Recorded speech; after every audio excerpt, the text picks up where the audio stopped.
Okay, welcome into the live stream, the live broadcast. We got a commentary team here of myself, Chris Sackby, and Martin Heath, and we are locking in for the boys under 17 final.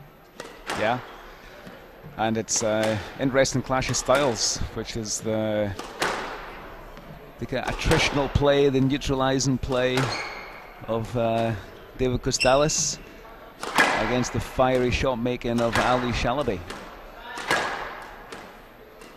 So Costalis has been really successful in just keeping the ball going and just absorbing everything just like a sponge, really putting a lot of pressure on his opponents to try and do something. It's quite mature play. Obviously a great athlete, you know, can pick up everything. Can't really inject too much pace into the game though, which is something that Ali certainly does really well.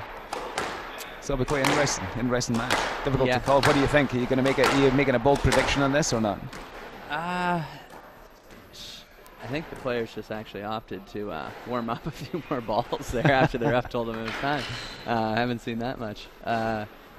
So I've spent a little bit of time with Ali in the summers at the Battle of the Border at White Oaks here, and from watching him yesterday, he looks like he has matured a little as a player. So some of that risk-taking that I was seeing over the summer, and it was just a little bit not calculated enough. It did look a little better yesterday. He looks pretty good physically right now. I've watched a little bit of Costalis this week. It's going to be tough to make a prediction. I think I got to go with the hometown guy, but I think it's going to be close, and I think it's going to be long. Yeah. I mean, it seems they're both great athletes. Ali's strong, eh? Just look at his shoulders. I mean, he's strong kid. He's got a good, strong racket too. So, like, if he uses it at the right time instead of just, you know, he occasionally tries to get away with, you know, flicking cross-court nicks in from 4 feet above his head and some things like that. Right. If he uses that nice hand strength and dexterity at the right times to break up the movement of Costalis, and I think that could be, you know, his best way to neutralize that speed. Yeah, so it's I mean, you obviously against an attritional player, unless that's your competitive advantage as well, unless you think you can win like that, then you're probably not going to do that as your long-term strategy, right? Yeah. So, but also, if you start going too high risk too early, are you going to keep that? Are you going to win 3 games like that? Or I mean, I think he's got to work it. Ali's got to work it a little bit. He's going to have to play a little bit with Costalis. He's going to work for his positions and, you know, work his way up the court before he takes his risks, or or minimize the risk by just getting great position. Yeah, my strategy against guys who are you know, happy to run all day, I try to just be happy in making them run all day. Right. And then eventually you start to see more openings as they maybe slow up a little, or they get sick of running, and I think Ali, you know, probably has a few more shots in the bag, so he could do some damage here if he plays smart. Yeah, you still have to build pressure, you know. Yeah. Against great movers, it's tough to build pressure with drops and busts. You really want to use your kills, use the side walls, keep it tight, like force the loose shot.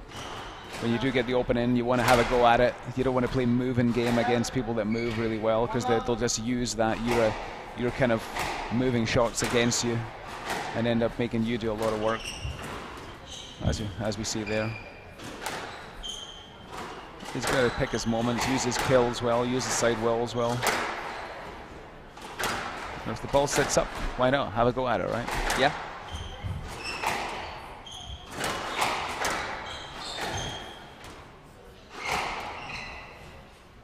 Nice shot. A little hold.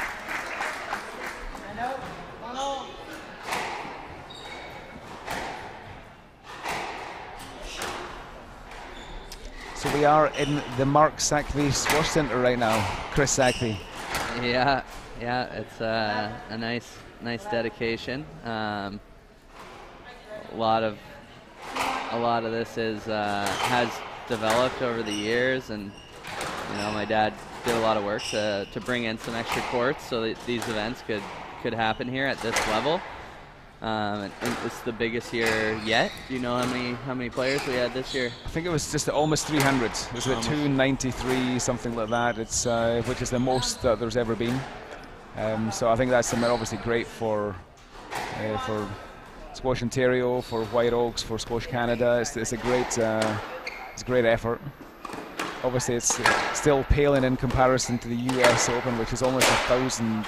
US Junior Open, almost 1,000 players. I don't know if there's enough facilities around anywhere in Canada to accommodate that kind of event. Yeah. I mean, there really isn't as many.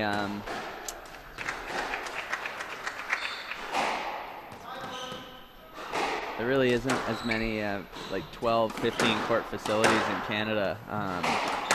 Toronto's got a couple with a good amount of courts, but they may be a little too spread out. Not that really affects the U.S. I guess it's just a lot more. It changes the dynamic of the event completely, right? For players, for parents, for coaches. When you start to add 2, 3, 4 venues, you're talking about adding supervision and coaching at all those different events. So I think coaches and players alike love the ability to stay in the hotel at White Oaks, walk down the hall. Everyone with the group is playing in the same venue. Well, I mean, obviously, the point I was trying to make initially was that, it definitely was your dad that was responsible for really helping build this event, and obviously at White Oaks and numerous other events as well. Women's World Championship was here as well. It's just the incredible legacy that he left here. Yeah, I got to experience a lot of the benefits of that, of all his hard work to bring so many events here. It was always a pretty good advantage to play the Canadian Junior Open at your home club in front of all your friends and family, and experience definitely some of my best wins at this tournament, compared to going into going out to Calgary where those guys might have had their advantage. And so I definitely loved growing up here and having him bring a lot of international talent to us. Right.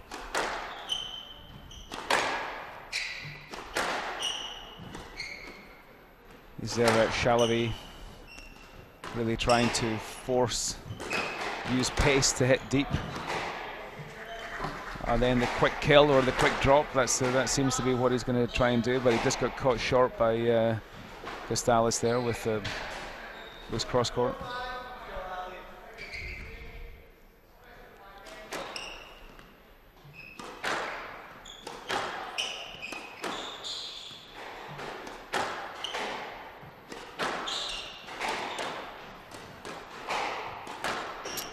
Just watching these first 9 rallies, you don't see a ton of 15, 16-year-old players with this kind of patience that Gustalis has. Yep, it is unusual.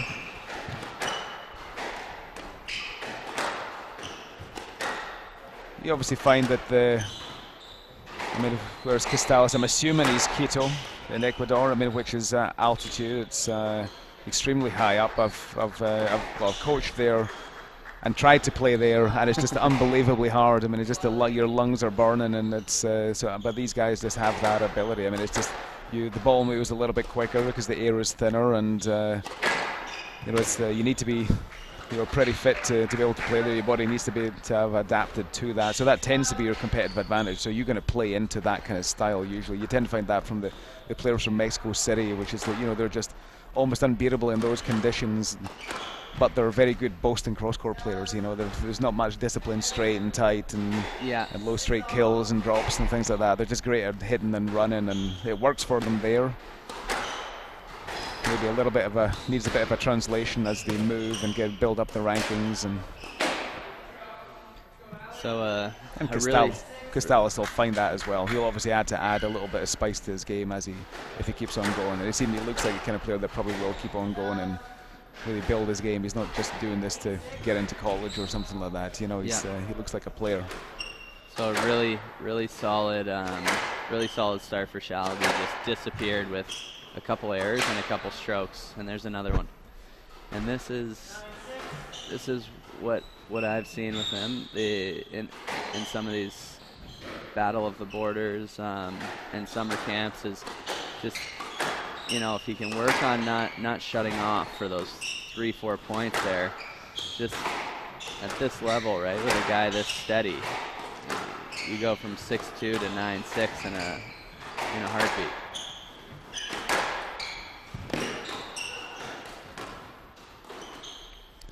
Yeah, it's just that pressure, isn't it? It's just the pressure of showing your opponent that they have to do something special to win a rally. You know, it's tough to have that, you know, that pressure that you feel, and then you go lower and lower, and you start taking, you know, making the wrong choices, and you're just there, just kind of absorbing it, letting the mistakes happen. And that's a maturity thing, right? Like having the faith that if you continue to stick to the plan and not take risks, that eventually there will be a reward. Right. When players start to slow down a little, those same shots that they're looking comfortable with early in a match, they start to struggle with a little bit later in games, later in matches, right? Yep. So if you can actually stay in that game, and when it gets to 8-all, you kind of hope that the hard work up front paid off. where here, that was, you know, he didn't give himself a chance with that middle of 5 errors in a row. Well, that was pretty impressive, Costalis. Really.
Okay, we're back here for the second game. Let's see if Costalis continues with that momentum that he finished with, or if Shalaby can get another good start. Well, I think that's a good play for Shalaby. The low kills, he's hitting very hard length. As again, the floorboards, the ball dragging through. I think Costalis got a little bit lucky there. But I think that's a good plan.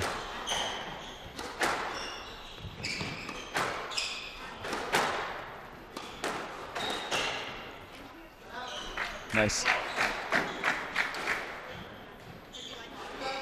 There a little bit more space on that right side because that first ball beat him down the left wall. Yep.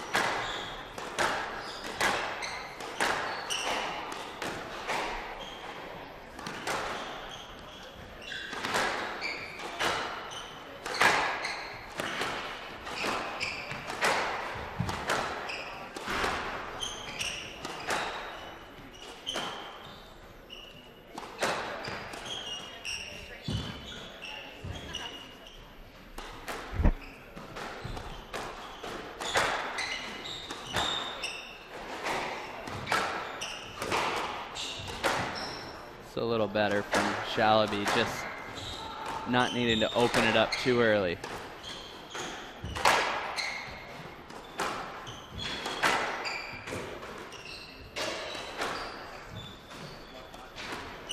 Yeah, I like this.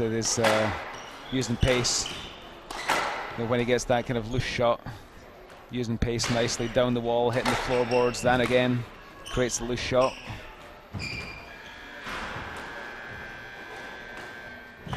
It's a good counter punch. And then cheeky, he just lost it. It was a great rally. Yeah, it looks as though he's starting to get a foothold in the game here as well, and then he just after all that work, yeah. a little no-look tweener. And that's obviously what Costales does to you. That's the kind of pressure. It doesn't put a lot of pressure in terms of his shots, but in terms of getting the ball back and counter-attacking, it's just mentally. Just right? mentally, it's tough. You know that it's just that extra ball is going to come back all the time. You've got to try and do something. I think if Shalaby tries to hit too hard all the time, he doesn't have to hit that hard with his basic length. But as soon as he gets half a chance, he's got to do that low, hard attack. But if he does it all the time, he's just going to get a little bit tired, I think.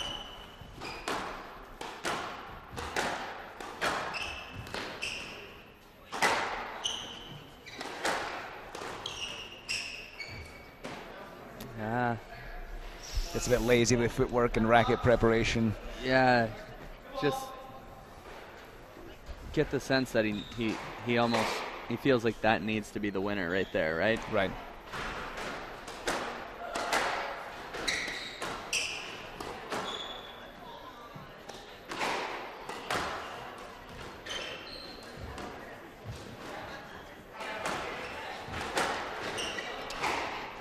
So he's obviously a little bit unique in the way he kind of plays that ball from this backhand side. A little more of a punch, like thumb with the thumb, like probably trying to imitate a little bit of Ramy there. A little bit closed, yeah, closed. He kind of breaks his wrist a little bit before he hits it to get that momentum, to get that little bit of snap.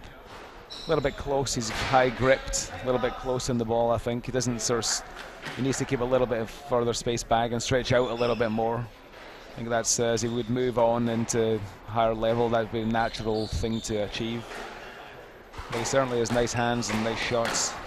And you can see from a very short swing, he still gets like a little bit of snap in the ball like there. It's quite a nice play. A little tougher to come through the ball deep though, right? You've Right. got that flat punch, or Yeah. you've got maybe a soft drop, but to really kind of get under the ball and carve it down the wall a little bit deeper. Yeah, I like that technique from a cross court. When the ball comes from a cross court, deep or short, and then you can sort of reach out, cut down the angle, and sort of punch it in front of you with that technique. When it's just coming straight, And just get the angle right kind of thing. Yeah, right. Yeah. Like that basic shot. It means you have to get your feet further back because of that closed stance. Lose a little bit of territory there. Get a bit close to the ball as well with that kind of grip. It's a nice shot, but it's not deadly, Yeah.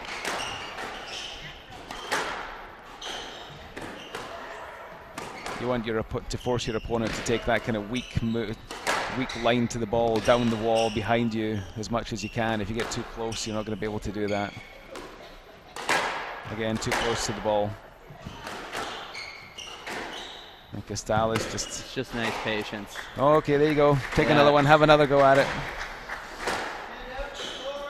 What looks defensive, just kind of taking nice and early and not trying to do anything fancy with it, and just hitting it into that space, into the floor first, ends up being a winner.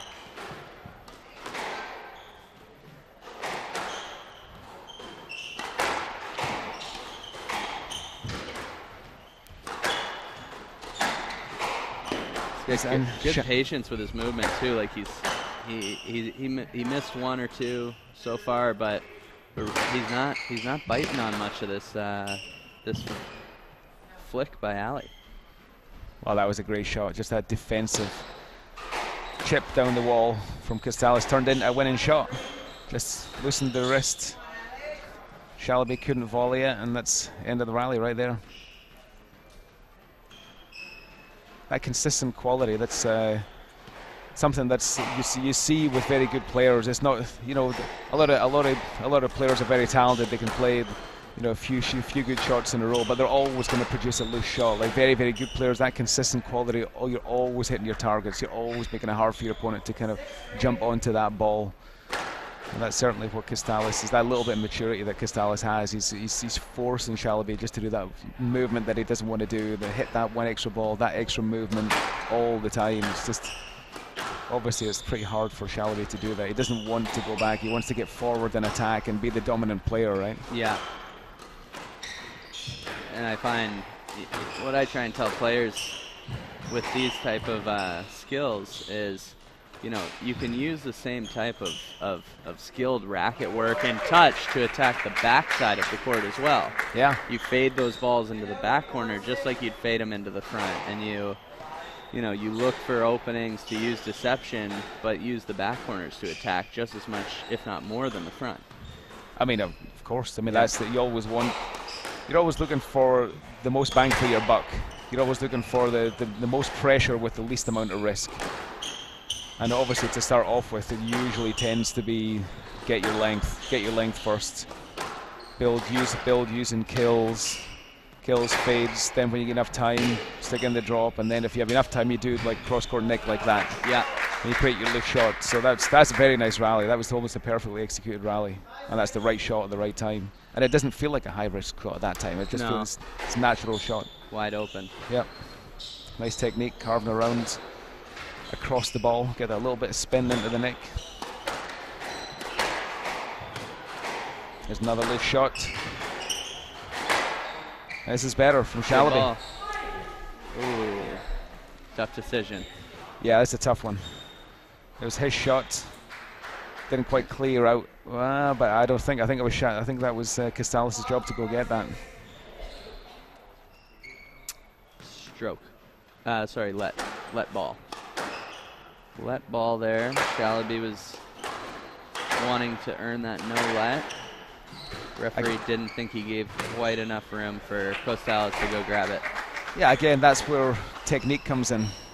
Just that ability to keep your feet a little bit further back, stretch out. If Shalaby gave more of a line to the ball to Castalis, it would have been a no let, easy.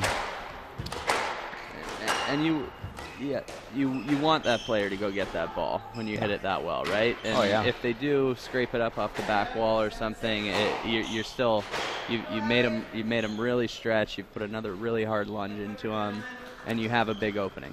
Yep.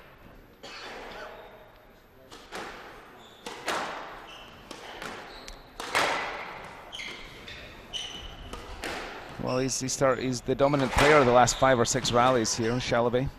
Let's see if he can keep it up. This is the most important part of the game, like 7-6. Whoever dominates the next 3 rallies is probably going to be the favorite to win the game.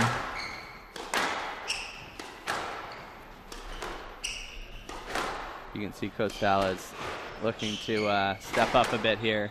He has a good sense for, I think, he's been under pressure. He's been behind the last couple rallies, and you can just see a little bit of shift in his movement and his striking.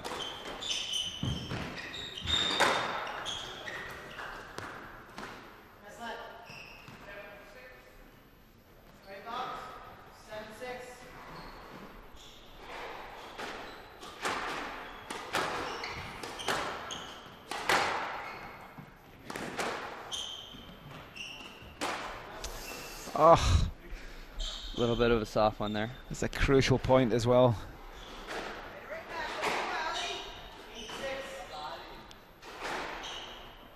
And that's that ball there where it might not necessarily be the wrong decision to put that ball shorter in the court, but it's the way you play it, right? And trying to play that to perfection is just not going to work out very often.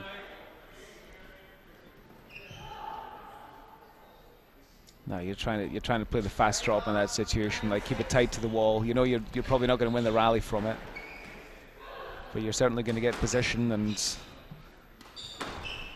like that you force a loose shot that you can then volley. Now he's in control. And volley that. Just missed an opportunity there, Shalaby. Now he's chasing. Ooh. the first maybe bad decision from Costales. I think Costales last night made 2 errors in the whole match. Wow.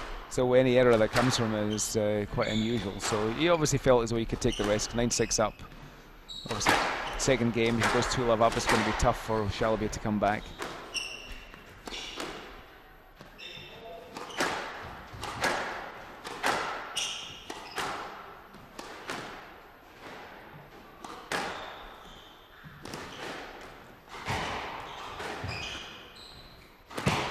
Oh, that's nice defensive play.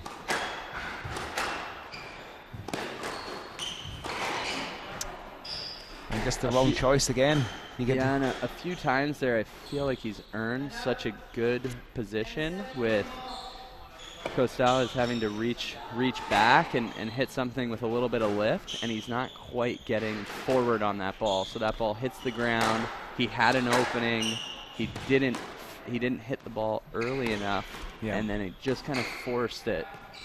By the time that ball hits the ground, the opening disappears against a guy that moves like this, right? Right. I mean, there is a case to be made for leaving it and hiding it, and then playing a kill straight across. It's a good ball there.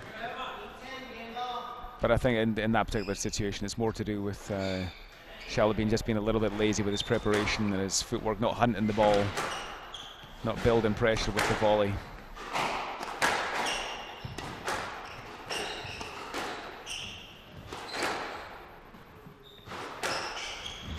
This is emergency time for Shalaby. 1-love, 10-8 down.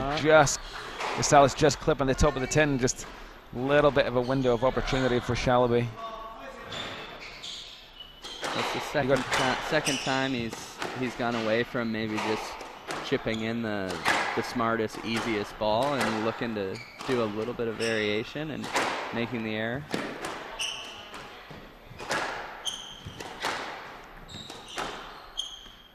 I mean, they are only 16 years of age. You don't expect every decision. I mean, twice that age and made way worse decisions.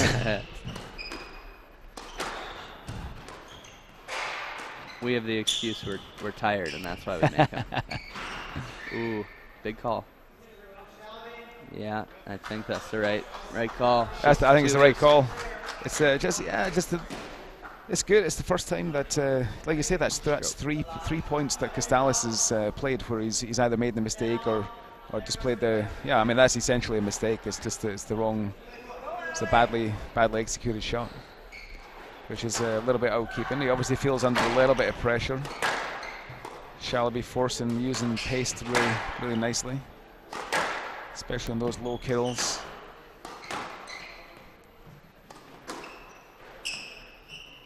You do feel as though with Shalaby that he's got to get this second game. If he goes 2-love down, it's going to be tough because it's. You never want to go 2-love down against anyone, but against a guy that's really tough to break down, he's going to be this way for the next 3 games, right?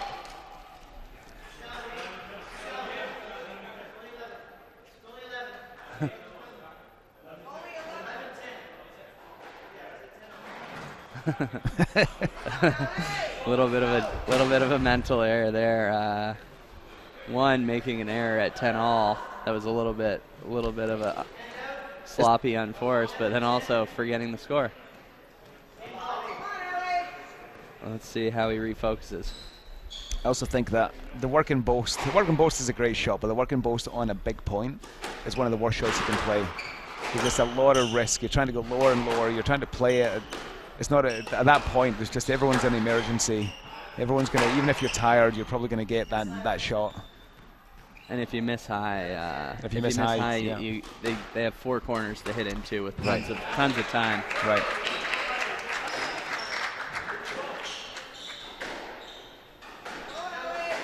Got Cindy Sackby here, one of Canada's biggest fans, just trying to pump up Shalaby. Loudest fans. Loudest fans.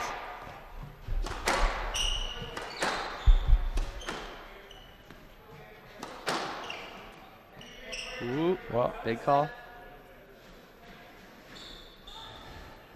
Costales has been very fair, actually. There have been numerous times where he could have stopped, And I know a lot of players that would have stopped and just they're always trying to hunt, always trying to kind of game the referee.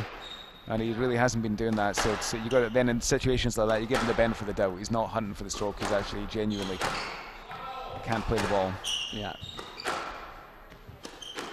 Good to see the ref reading the situation there, and not just maybe going off yep, I agree. a textbook. Oh, great nice ball. That great, the kind of half kill volley. Plants his left and right foot, hits the floorboards, perfect. Still pretty low risk shots. Wins the rally, gets a match point for his trouble.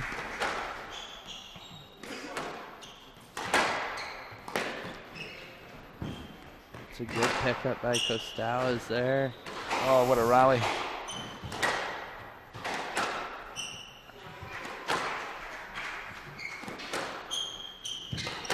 One of the best rallies of the match so far on match point. Oh, that one hurt. Not match point, sorry. Feels like a virtual match point. Shalaby just clipping the tin. Hannah Costales, a 2-love lead. Yeah, that's tough way to finish that one. On court 7, right next door, it looks like we are at 2-love. Ethan Isles over Nikhil Ishmael.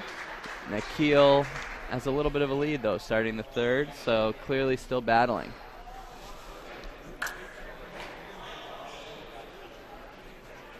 And yeah, we've had some Ontario players in each of the finals, and we have 2 more coming up in Charlotte Orcutt in the girls under 19 finals, and the boys under 19s will be is the first final we've seen on this court in a little while without a Canadian. It looks like Darasham Khan lost out to one of the finalists.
Germany.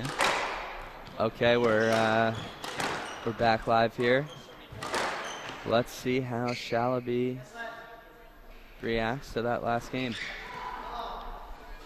A little bit better there. Not as many lapses of judgment for long periods of time, but just in those big moments, still just not quite steady enough. Yeah, there was definitely a window of opportunity for Shalaby, but he just didn't quite take it. Just a couple of bad decisions at the wrong times. But then again, Costales made bad decisions at the wrong time as well. One of the things I try and tell players that I'm coaching that might have some tendencies like Shalaby is, there can't be a time limit on rallies. Like, there can't be a time limit on games, time limit on rallies. If there is, is it a physical thing? Are we getting tired too early?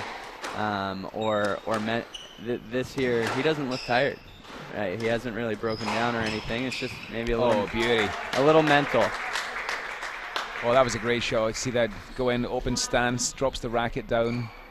reaches out, plays this perfect shot. I don't have that lunge anymore. The old ankles don't. Did you ever have that one? Maybe for a couple of years. In the front court game, maybe. Yeah. I'll give you that one. Yeah, 6 ankle strains later, and you don't go in that hard. Business decision to leave that one and lob it. You see with Shalaby, he's got a lot of skills. He's just putting them together at the right time. He's obviously still a part of what he has to do, but he's very impressive skills. I love the way he doesn't let that ball hit the floor. Yeah, I think you'll see Costales solidify a little bit after a couple of lapses in the second game. I think you'll see him solidify, make some good choices. Clinch, but if he gets into a winning position, I think he'll most likely not blink this time.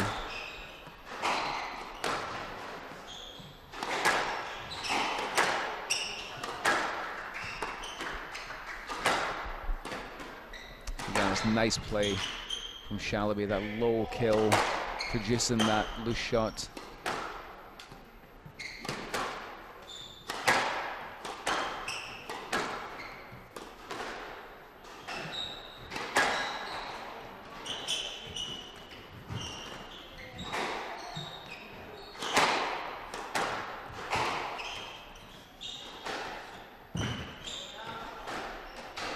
Good work, just to keep kind of moving the ball around, and you can, when you give a guy like this the confidence that if he can just keep the rally going, you're gonna make some errors. He doesn't have to feel like he has to do very much against you, right? Right. Yeah, he's absorbing quite nicely. Ooh, that was a nice shot. I think there was a line to the ball there. Just left it late. A nice little variation. And then here. Just rolled over it. Yeah, nice shot. No let.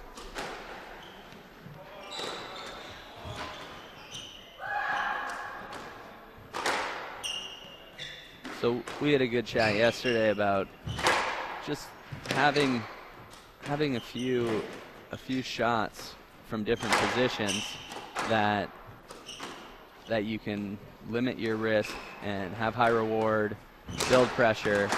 And that's something that I think a guy like Shalaby would really benefit from, because it's a little bit sporadic. There isn't much of a pattern to his game. So right. You're trying to just play all these different kinds of shots from situations, never really teaching your opponent what you're dangerous at necessarily. Right. You want your opponent to feel like they have to do something, right? To take a risk to break you down. And Costales obviously doesn't feel that, or maybe that's not fair to say. There's that obviously time in that second game where he obviously did feel he was under pressure. But yeah, I mean, there's obviously, I mean, that's part of what I'm trying to do with the Squash Canada program, is to try and get that fairly comprehensive structure with what every player does based upon what all the top players do. You know, and then given some pretty sound technical advice based upon that structure, but you know, there is room for interpretation with techniques about how you get the job done. As long as everyone agrees on, you know, what the goals are, then there's room for interpretation with technique. But after saying that, in reality, there's not. You know, there's certain predictable patterns of play and how you prepare for certain shots and what your enough flexibility in your technique, and to be able to play attacking variations at low risk.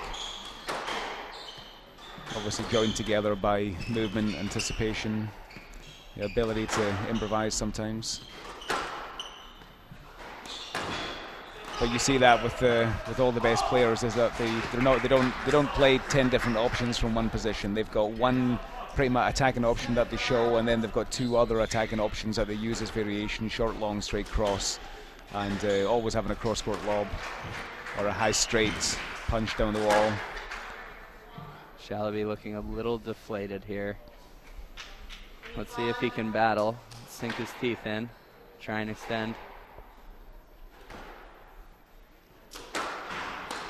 But yeah, when it comes down to it, when you got a couple guys that are the same age and they're both very good, you can see that one player maybe has a bit more of that knowledge around how what you were talking about plays into the match. And Costales here, he's maybe used a couple nice variations 2 or 3 times in a game. Right. Whereas in Ali's game, there might be a variation every single rally. Right. Right. And there's not that sense of, I'm going to teach this guy how I like to beat him, and then I'm going to maybe break up that pattern. Yeah, just a little bit open. And I think it's also hard to play like that because you don't have set patterns that you're confident in. Right, and you want that threat as well. Even if whatever you're going to play, you want that threat. You want your footwork and your racket to set up for that attack and low risk option. And it just doesn't seem to be that with Shalaby yet. It's obviously something he has to learn in terms of his footwork and his preparation. Great skills, obviously. I think it's if he does get that base structure about his footwork preparation and his execution, then his hands start to become important. Then he has a lot of ability with his variations and his winning shots. But but that basic structure is obviously, anyone needs that to be able to build upon it, to build their skills around that. Yeah, and Shalaby right now one of the toughest. Freddie Reed Sr., Black Knight, giving us a little photo bomb. Shalaby probably has some of the softest touch and really works the ball around nicely. So tons of room to grow.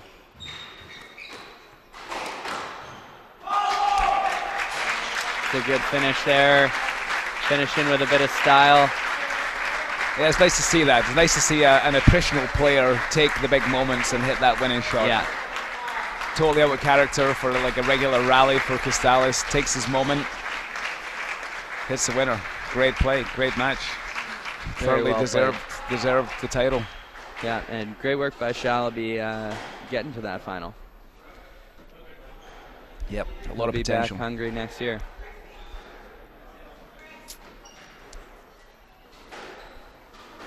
And so, a bit of a comeback with Nikhil. Just squeezed that third game against Ethan Isles, 12-10. I don't know whether there's any match balls there. And then 2-love up in the fourth. So a possible comeback. Very talented Nikhil. Likes playing these. He looks like a front runner. He's got this kind of bit like a locomotive where he's in front, and he's got the momentum, and he can kind of build his points really quite easily. Definitely.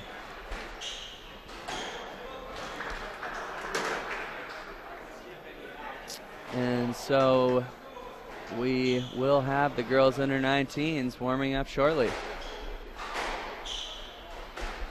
Yep. Maria Paula Moya against Canada's own Charlotte Orcutt.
Chris Sackby back here, tuned in for the girls under 19 final. What a shot there, with joined by Martin Heath on the commentary.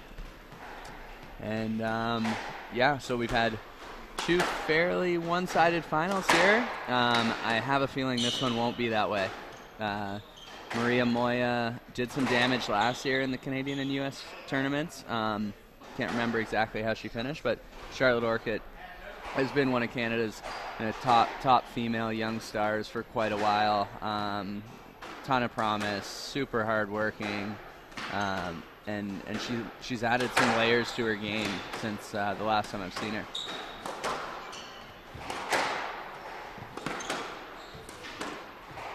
It's beautiful.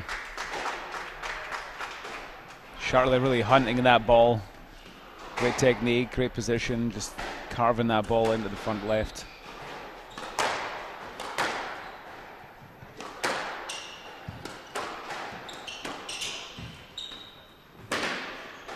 Good little counter drop there, nice and safe. Just used the side wall to do the damage.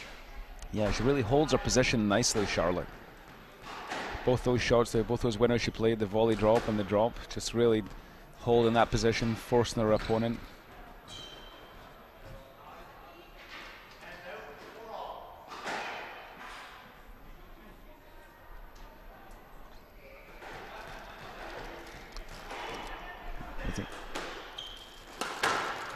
Yeah, so Charlotte, 2 years ago in New Zealand, was the youngest member of the Canadian junior women's team, and I'd say at that time I had the chance to go over and do some recruiting. Obviously was a fan of the U.S. Canadian national team, so watched a lot of the matches, and Charlotte at that time was just as kind of driven and hungry and competitive, but it almost worked against her at times, like wanting it almost too much, and it was a little too forced and rigid. And as we've seen already, just like nice awareness of where her opponent is, and a little more touch than she used to have, and it's really good to see. Tough for me to see because she's going to Harvard next year and I'm coaching at Columbia, but really, really great to see her improvement. Yeah, she's got some of those basic elements that you need, just really hunting the ball, springing, nice split step, springing back from the ball, holds her position nicely. She's got, looks as though, so far at least, as though she's got pretty much all the shots in the book. Puts it together into a nice package.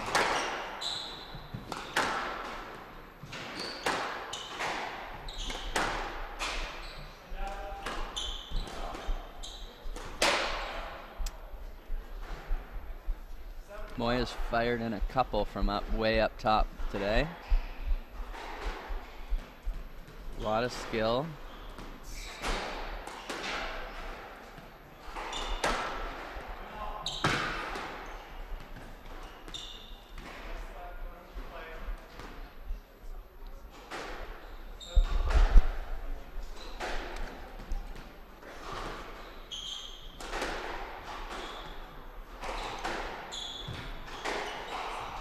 Good movement by Orcutt there.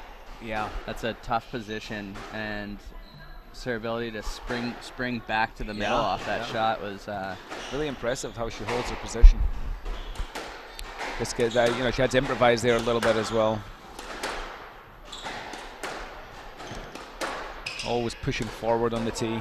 A little bit of a loose shot. Big point as well. There's Maria, just a slight window in this first game.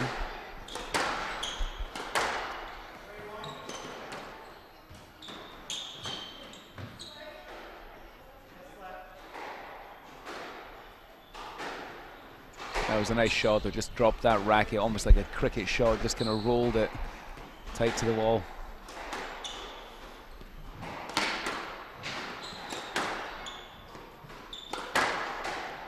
I've heard quite a few European coaches reference the cricket technique when they're coaching squash, and it's funny because over here in North America you'd probably be more likely to get a golf or a baseball reference. So it is funny to hear the different styles.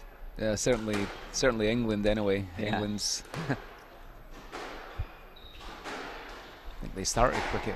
Yeah, a very technical sport actually, and it's your position and the movement of the bat. You obviously got the bat down most of the time.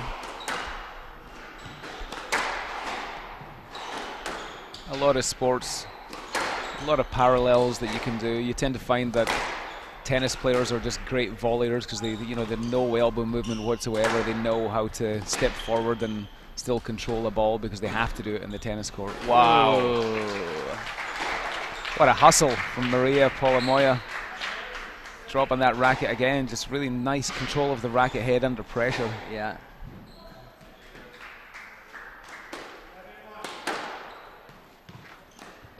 Still the attack comes. It's a good ball. Do you like that risk first reward there? I mean, I do. After seeing it a second time, I mean, she hit under the ball. She hit through it pretty firm. Open racket face, fast drop. Yeah, I mean, I think that's a basic shot from back corner. Actually, I think it's when your opponent starts to read it, they have to push forward, which opens up the back court a little bit as well. Just playing length doesn't really put that much pressure on your opponent. It opens up the front maybe a little bit. If you play length really well, you set your opponent's tee further back. But I think it's also really nice to have that drop option so that you can play around with your opponent's tee position as much and make them feel uncomfortable in the middle of the court. Yep.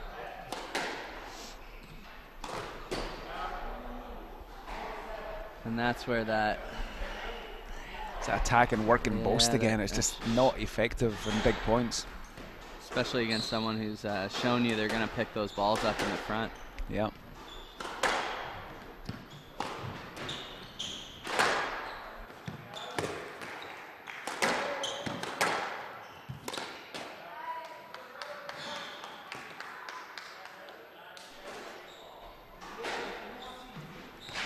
Okay, big rally here. Canadian Orchid trying to close out the first game.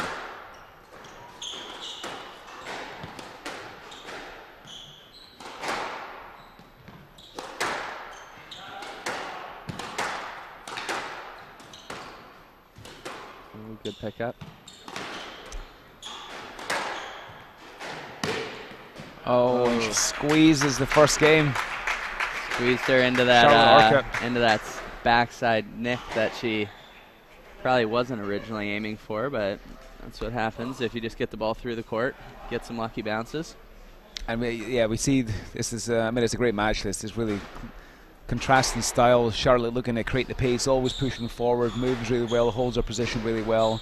Maria maybe a little bit more languid, takes her time, lets the racket head drop, uses the weight of the racket head really nicely to get momentum, has great shots. She can hit anything from anywhere, counter attacks, improvises really nicely. So maybe her movement is not as good as Charlotte. So it'll be interesting to see how it goes. But certainly that was the first blood to Charlotte Orca. Just really impressive focus and energy. Definitely.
Okay, first point, game two.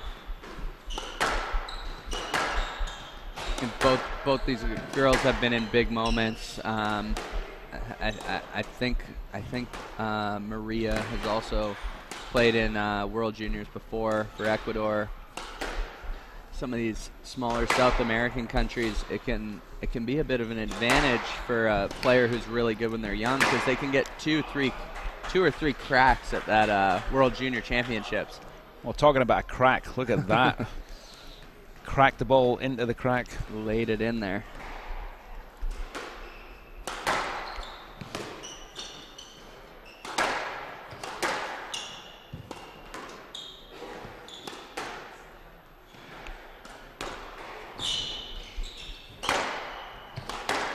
Oh, that was impressive rally. Good ball. Fantastic lunge again. That drop of the racket from Maria, just dropping it underneath the ball. Holds the position pretty well. Full lunge and a little bit of a 6-inch slide there too. And then that nice loose wrist to kind of like send that ball with momentum back to the back down length. Great rally. I like the way that Maria varies the pace. She sometimes lifts the ball, gives herself time. Other times she really cracks at it.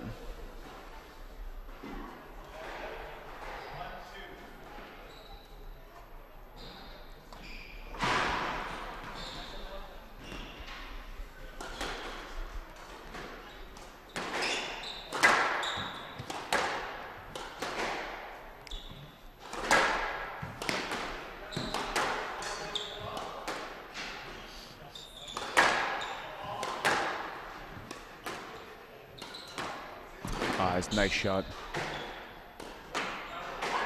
Yeah.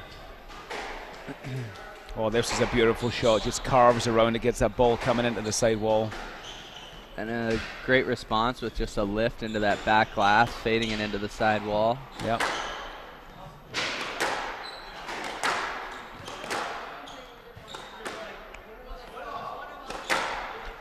Oh, this is turning into a great match. And again, trapping Charlotte in the front corner. Just her length's not quite good enough to get past Maria. Maria using that nice loose wrist and then that snap of the racket head just to hit the winning shot past Charlotte. Great pressure, relentless pressure from Charlotte, but Maria's managing to match her nicely. This one just a nicely faded cross.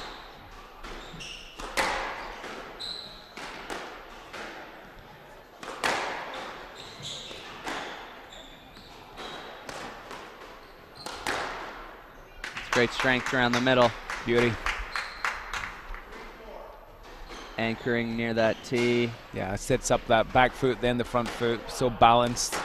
Just has to play her shot.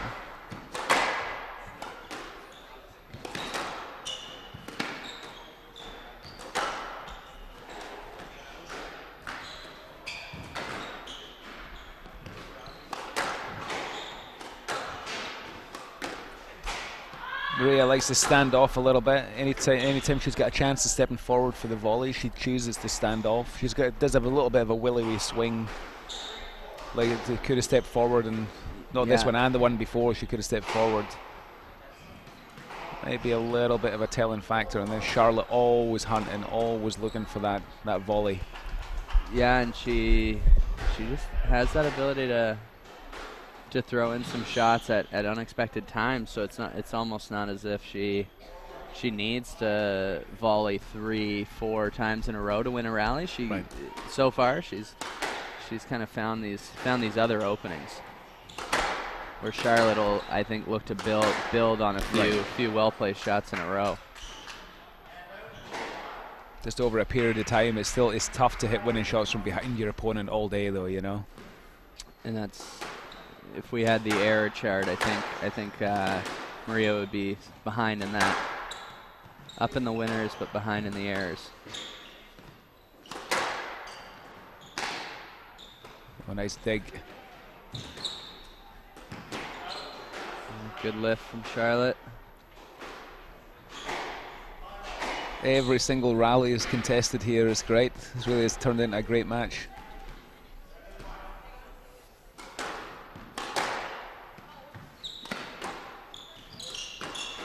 Beauty again.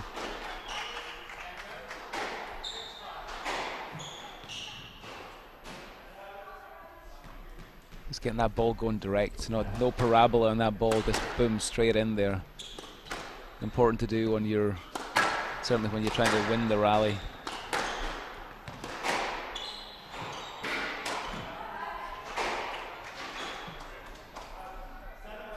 Okay, this is a little bit of an opening now. Player like Maria definitely going to thrive off a little bit of confidence. We might see her put a few more balls in.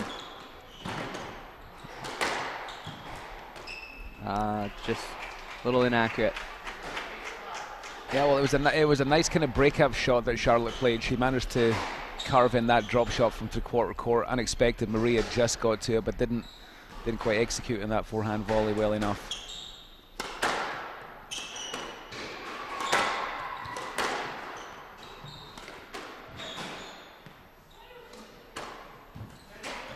Oh, everything looked good there. Just clip the tin. I don't feel like Charlotte's played badly this game. I think it's a combination of a little bit of pressure, just some lovely shots from Maria. Ooh.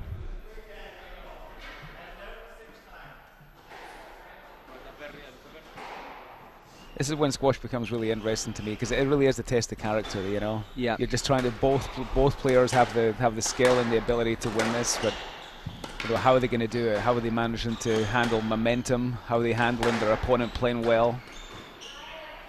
And these two have look to have a good sense of that and a nice calmness. Even from behind right now, there's not a lot of panic. There's not a lot of negativity. This has definitely been a good battle. If Moya can get this game, which she will, we'll have our first third game in our commentary stint going in 1-1.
Back in here for the third game. If you're just joining us, it's been a really good back and forth first two games.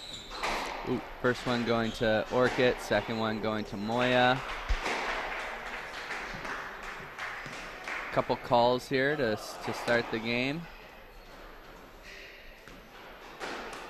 Hasn't been a whole lot of refereeing needed so far.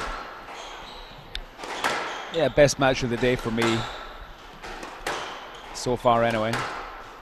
And really impressive just to see the way that both of these girls are playing. It's that we were talking into the break and just saying that the women's game tends to go in a little bit more cycles than the guys' games. Tend to have like more runs of 3, 4, 5 points in a row from one girl or the other. Just that, once they get momentum, they tend to add a lot of points, and it takes a while for that momentum shift to happen. But both of these girls are just, it's point by point, just hustling constantly. It's great. I mean, it's just such a high quality, experienced match. Very mentally tough. You can tell they both have a lot of like belief in themselves and what they can do, and belief that that's going to pay off in the long run. Because even when we've seen maybe 3-point gaps, which has probably been about the biggest, there's just not. Well, I guess 11-6 last game, there might have been a little bigger gap, but there just hasn't been any negativity or disbelief coming from either girl so far.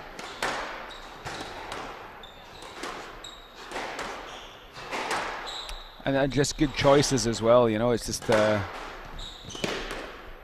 I think they both probably know how they're going to win it. Charlotte's trying to create this relentless pressure, use her volley really nicely, create pace, control the middle. Obviously Maria's trying to really attack into the corners.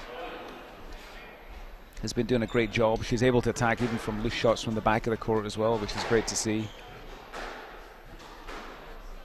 Some great variation with her with her racket. Ability to shape up for that hard drive and slowing the ball down to stick it into the front corner. I like that, just the way that Maria, she seems so languid and so relaxed, but then when she needed that turn of speed, she was just unbelievably quick, and then that stretch and then that snap cross court, just impressive variation of pace, not just in how she plays her shots, but in her movement as well. Really smart play. And based off everything we've seen so far, it doesn't look like either of them are physically too tired yet. So I think we're gonna continue to get this high quality for a while here. There's a couple errors there, so but good head nod to show that she's not gonna let it happen again here. I think for Charlotte, it is definitely if she manages to hit her targets, she manages to not give too many loose shots to Maria, there will be pressure there. The mistakes will come like it did there. It's that you maybe don't get the immediate result all the time when you play like that, when you're just trying to create pressure. You're not necessarily hitting winning shots, you're trying to create pace, create pressure over the long term. Like Charlotte will be hoping that Maria just kind of runs out of magic, makes a few mistakes. So it's really a matter of her keeping going, keeping that pressure on, believing that there is a result to come. Yeah, this rally, a good example of that so far. And that's where that good pressure, and then just a weak boast that wasn't necessary, right? And that just comes from feeling a little bit like you need to do something special. Right. Charlotte in front of Maria most of that last rally. That's what she wants.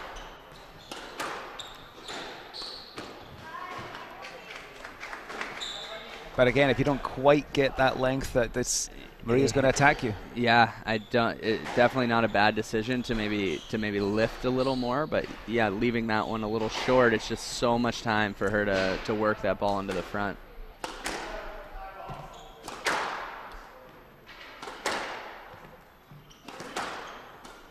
And that's nice. Good strength around the middle again. Great hustling rally again. Wow, great finish from up top. The backhand from Moya is really impressive. A few great winners from up high, from the back wall.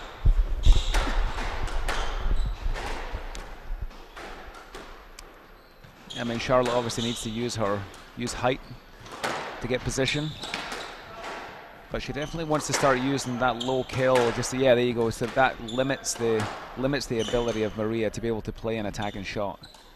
And so the last three rallies, she played that low kind of half kill. Good pressure. That Maria's on a I mean, she does have a nice counter-attacking shot. She drops her racket really nicely in these kind of positions, better from the drop than from the half kill. I think that's a good play from Charlotte. And again, I don't think that's coach-driven. I think that's quite intuitive, I think.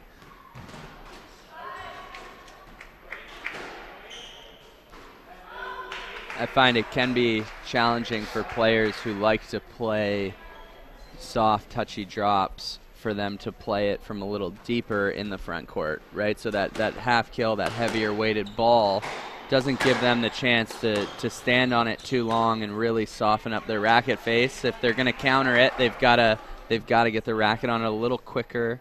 And they've got to take the pace off the ball that you just put in, versus if you're trying to throw in some really soft drops and some really soft boasts, a player with racket work like Maria is just going to be able to just touch that thing in all day. Right. Yeah, you can't give these kind of players any kind of time at all to get set up. And it is a big swing. It is a big swing that Maria has. She does need a bit of time to get set up. Well, that was impressive. And again, I think you could say that Charlotte didn't play badly in that game. I think it was just one of these situations where Maria just took her chances. Charlotte was trying to hit a good length, didn't quite get her length. Maria was still able to attack, hit some winning shots. She started using that half kill and kill later on in the rally, but maybe a little bit too little, too late kind of thing. So I think that'd be a good strategy going into the fourth. Yeah, and Maria just is picking and choosing her times very wisely. Yeah, CEO Squash Canada, Dan Wolfenden, just checking on matters. And we'll be back with the fourth game, 2-1 Moya.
We open up with a let call, and we're 0-0, fourth game.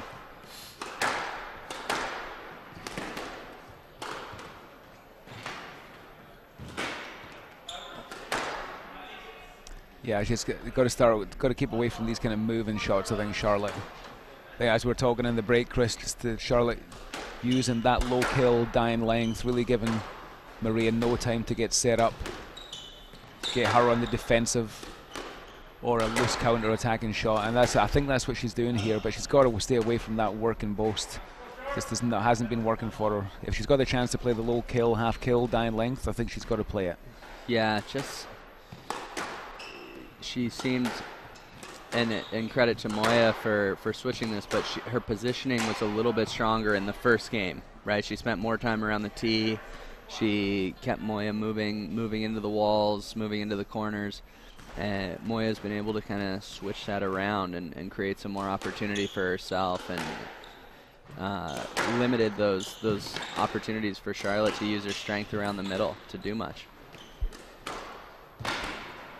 And that's just tough to defend against.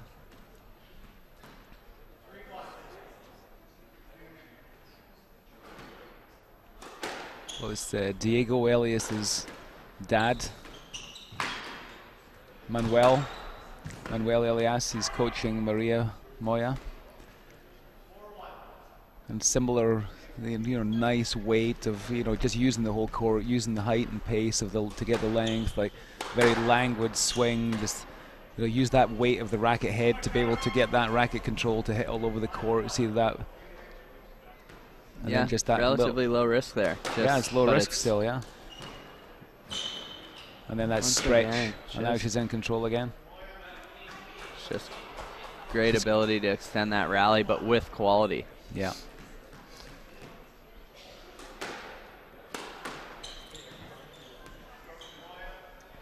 And this is where we're going to need to see a huge run. Player as dangerous as Moya, when they're up this big with that much breathing room, it's going to be tough to... The ball is cooled down as well. I mean, there's just no rallies anymore. It's difficult for Charlotte to create pressure, get in front, and it's, you know, first chance that Maria's got, she's going for it, and she's hitting it. Get some pace back in the ball, get forward, give Maria no time.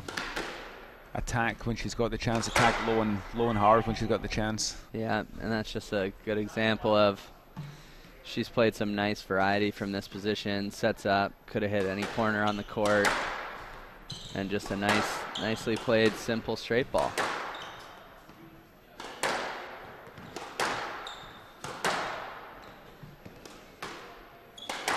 Oh, this is a better rally from Charlotte. Just not quite good enough on the attack though. Can I get away with it? Or did she just clip her racket?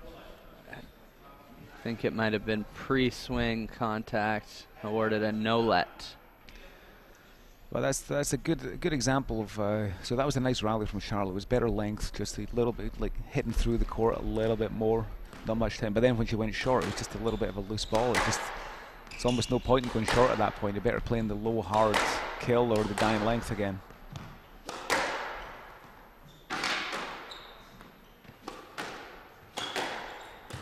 Oh, what a shot! And that's the downside of being down six love to a person, 6-7 points to a person who can just fire the ball in like that from that area of the court. Yeah, not much to lose at that point.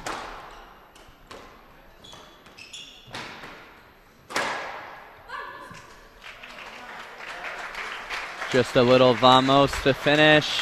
Really, I mean, as you said, Charlotte didn't necessarily play poorly those last couple of games. The last game, few more errors and few strokes, and but Moya just really reversed positions a little bit there from the first game, and found a way to play her style a little bit more effectively than Charlotte could get her style going.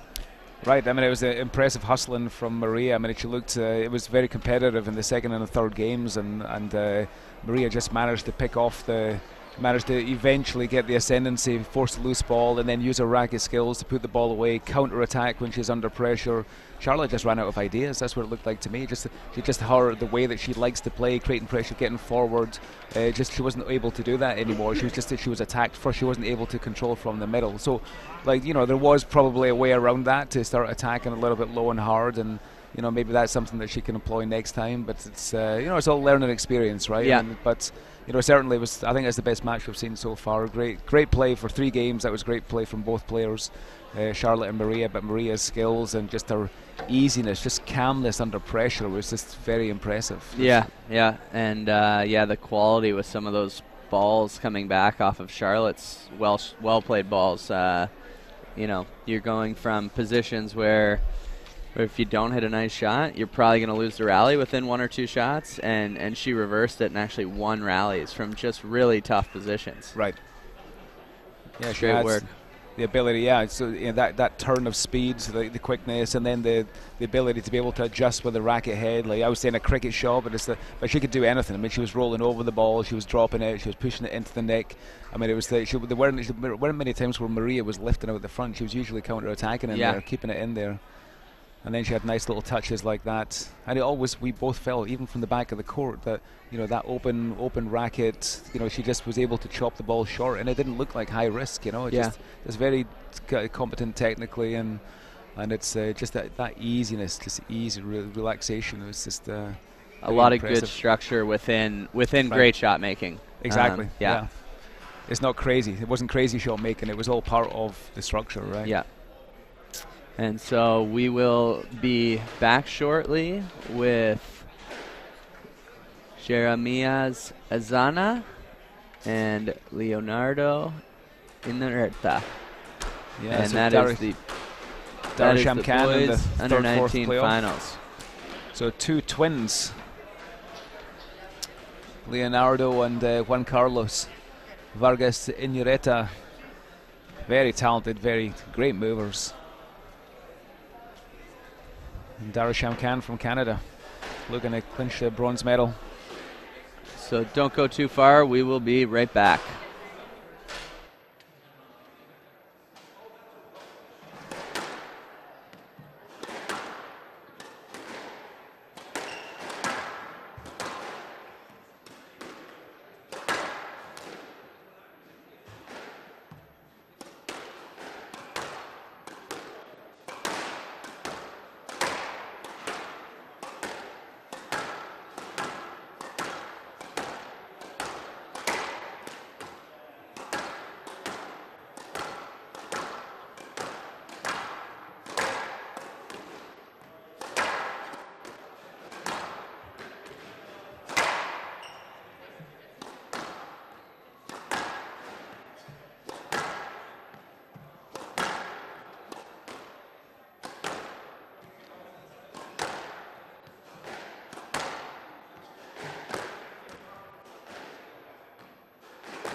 Okay, we're back here for the 2018 Canadian Junior Open Boys Under 19 Final. We've got some great action on the live chat in the YouTube keep the comments coming. The YouTube squash stream. We've got greetings from Ecuador. Shout out Francisco Lalama. We've got Brooke Herring giving nice compliments to the commentary booth. Oh, I can hear myself on the phone, so we'll mute that. But yeah, keep the comments rolling in, and feel free to ask any questions.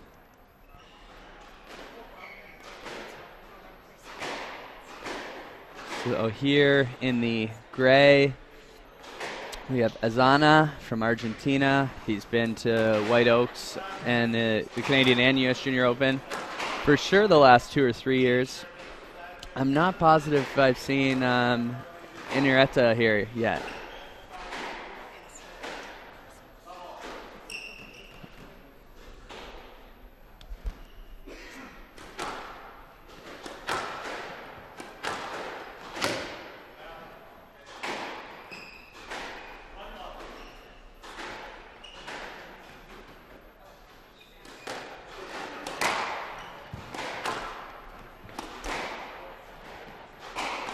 Jeremiah Azana had a great victory over number 1 seed and University of Western Ontario player Liam Marison. Very talented player. I think he just finished 5th, Liam, if I'm not mistaken, just about a few minutes ago. But incredibly tough match against Azana in the quarterfinals. Yeah, 5th game battle. Yeah. Azana's got that Terry Lanku strength, just low center of gravity, unbelievably strong.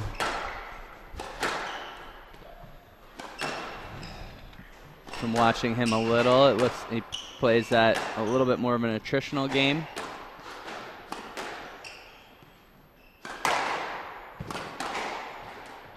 Yeah, very simple. Controls the middle. Very similar to Terry Lanku, actually. Just controls the middle, open stance, takes the ball in, just puts the ball in the corner, makes you take that line to the ball that you don't want to take. You have to do the work against a player like that. But if there's one guy that can do the work, it's Inureta. I mean, just an unbelievable mover. Both those brothers, both the twins, move incredibly well. Lovely timing as well. Just great hands.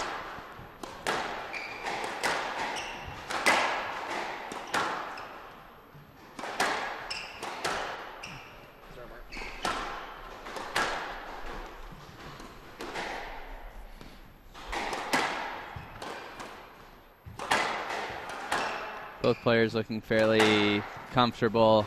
Definitely don't seem to have the same type of nerves that those under 15 and under 17 finals have. These guys are clearly pretty experienced and feeling comfortable in the big moment.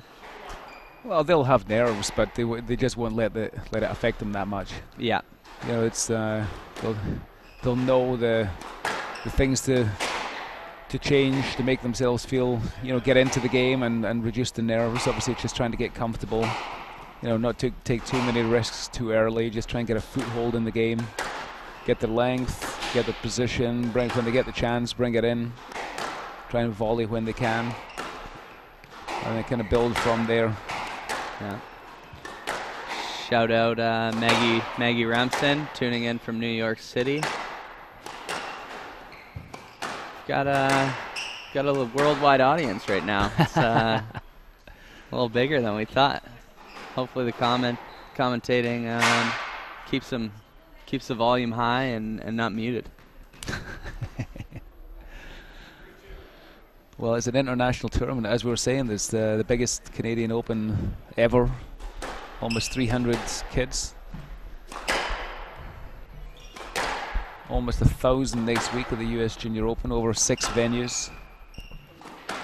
But pretty impressive they can get 300 players in here. I mean, it really is morning to night, though. I think last night almost until 11 o'clock at night. There's matches going on. Yeah. And then 8 o'clock in the morning starting again. It is a different. It's different than what these guys are used to year round, right? You're not training at 10 p.m. and you're generally not peaking at that time of day in terms of energy. So it is a bit of a big time attritional battle here at the U.S. and the Canadian. And U.S. you probably have definitely one more match, maybe two throughout the weekend. So you're just squeezing in that extra match in the day, takes away that maybe nap that these guys get here, and it's an even bigger battle. Well, they've had 2 matches a day here. I mean, it's been hard work, and some coaches have maybe 14, 15 kids, so that's 30 matches a day they're trying to see, which is, and then all the parents ask, wondering why they're not there, and they say, well, I do have 30 kids to look after, 30 matches to look after. Yeah, and it's nice to wear the recruiting hat sometimes and not have that responsibility. Yeah.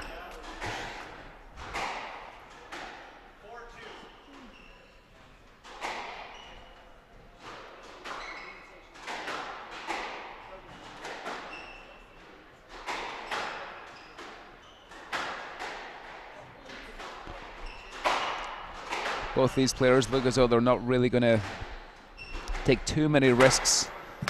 They're going to build pressure like that, try and get forward, try and use their half kill. If they get a chance a little bit further up the court, they'll maybe take on the winning shot. But I think it's going to be more of an attritional battle than we've seen so far.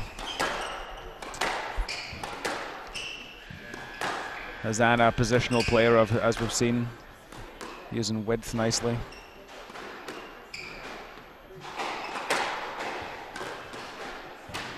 Quite a big contrast in the way these guys, the racket prep, Inareta with a little bit of just like a loopier snap, and from Hazana, we're getting a pretty nice, quick laid back racket. Hazana seems, there's not much wrist movement with Hazana. Occasionally when he's trying to send the ball cross courts, Inareta really keeps that racket nice and low.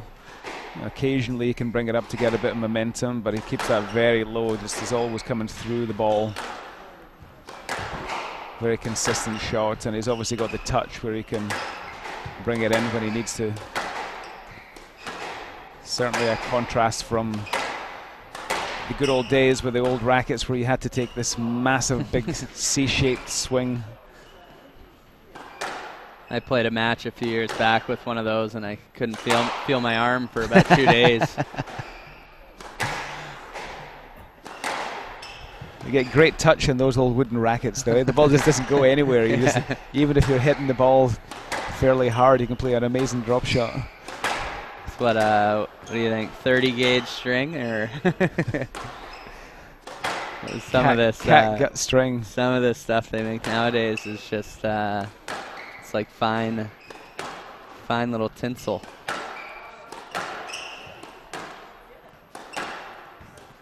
I was at the tail end of that. I just started playing. My first racket was a wooden racket. I think I must have been the last generation to have an old wooden racket with a kind of tiny little head.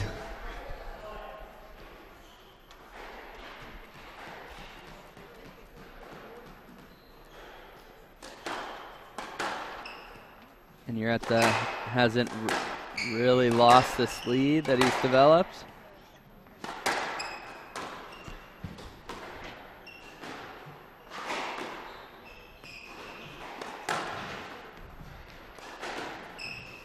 Well, both players, even though they look very different physically, similar.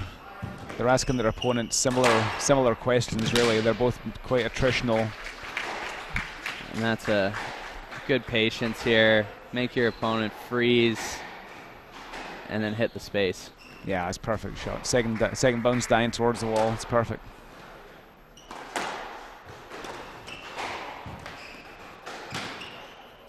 Yeah, he does. He just whips in those boasts nice and low, which, I mean, it forces your opponent to have to get up there, but I don't like doing that because then you got to cover a lot off it.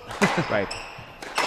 But if you have the movement and you got the fitness, you can afford to afford to throw some different looks at your opponent. But that could be trouble. Azana, he builds his pressure quite nicely, but as soon as he gets a loose ball, he doesn't really take advantage of it. He still holds and pushes it, and it doesn't really try and build his pressure. It's more pressure just through just a relentless kind of, just a good possession, good length, good width. But then he creates his loose shot, and instead of being a little bit more attacking, like Inureta is, when he gets some space or a loose ball, he's attacking that ball. Yeah, and Azana, not really. Recognizing a situation where you're not going to get a better one anytime soon. Right. That high, fat, floating boast, that's the time you need to take some amount of risk there. And it doesn't even need to be risk, but you just have to understand that that's the ball that you need, and that's the one that you've got to do something with.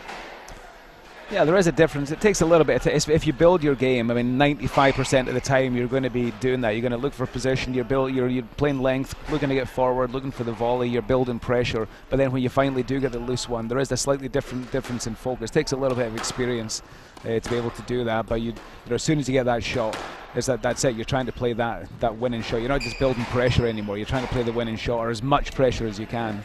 There's a good one. A little bit better from Azana there. Nice little counter drop, and then instead of taking that step back, really looking to just hunt that ball across the middle of the court. And you see that difference between these under-19s and some of the younger finalists that might have stepped back and let that ball hit the floor occasionally. Right. Well, Azana, he definitely has another attribute in that situation where he's a big guy. It's tough to get around him, So even if he plays like a fairly decent shot, it's still tough to get around. But just not quite devastating enough. And again, same thing. Yeah, a little more positive. Yeah. Looking for some openings at least.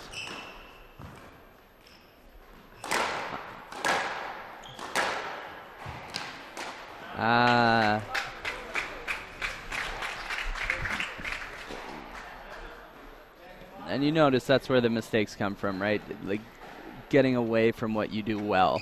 That's right. Not a shot he would typically hit. And at 5'9", when you can't afford to make a mistake, it's probably not the risk to take. 6'10", 4 more match balls.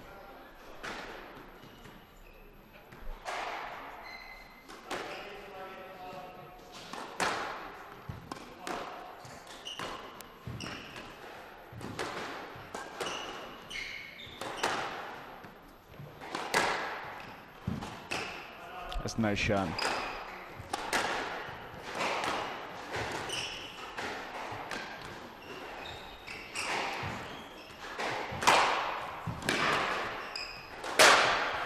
Yeah, with the movement of Inureta here, you're not gonna do too much damage with those counter drops. Really weighted as heavily as they are right now. He's got to find a way to keep those into the side wall and shorten them up just a little.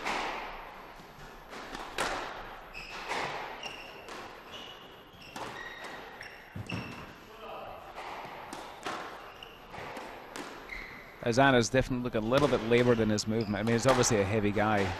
He's a great athlete, but he's just looking a little bit heavy in his movement sometimes.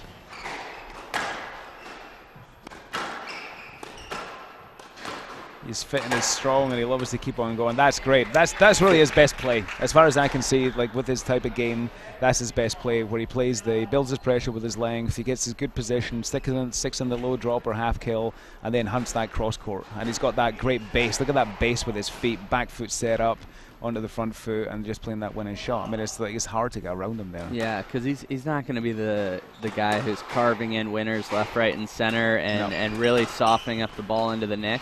He needs to look for those openings where he can play quick and hit the ball into that nice space, nice and quickly, faded around.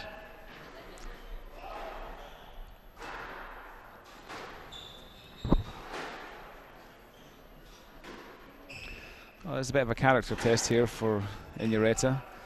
It was quite a few points up. I think it was 10-6 up. 10-5, yeah. 10-5 up.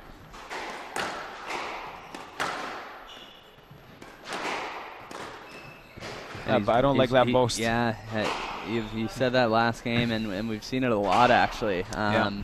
Especially here it's gotten him into trouble a few times, and that's that slightly heavy. Well, he's slightly heavy drop. He got a little bit lucky that it stayed so tight. It wouldn't mind if he can't put it in with a little bit better quality. Maybe stick that one deep, right, and wait for that area to pounce around the middle. I mean, I like the half kill in that situation, or if enough time you play the drop shot rather than just the volley boast or the volley cross court like that. I mean, it's playing into Ozana's hands a little bit. That's a better play. Then you're more likely to force a cross court from your opponent.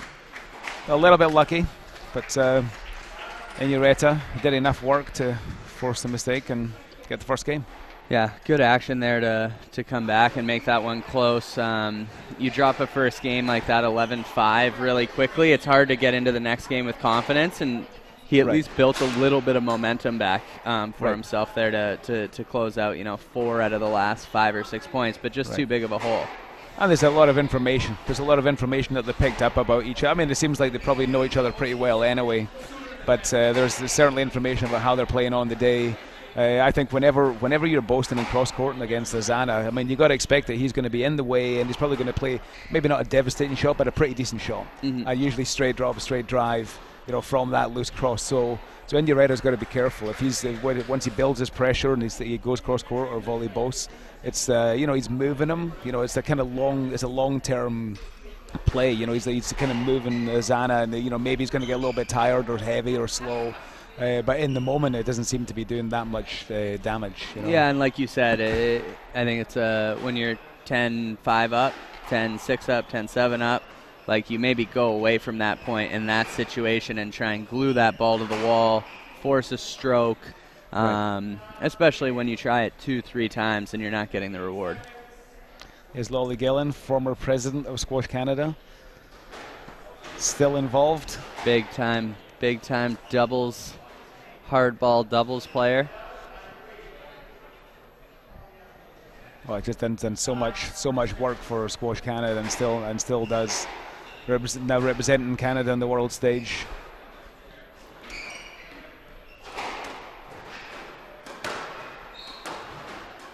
Let's check in and see if we have any more chatter on the old YouTube. A lot of Spanish, so hola. Don't have too much more than that for you, but hola to everyone in South America.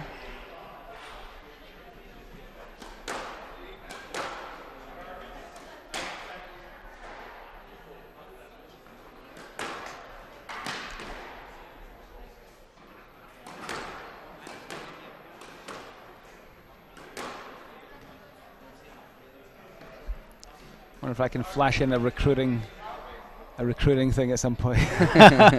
here's my recruiting for the weekend right there. Right there. Pause that and give me a call. Okay, send me an email if anyone's interested. Okay, I'm playing Squash Canada role other than those 3 seconds, so. It's a good plug. Good plug.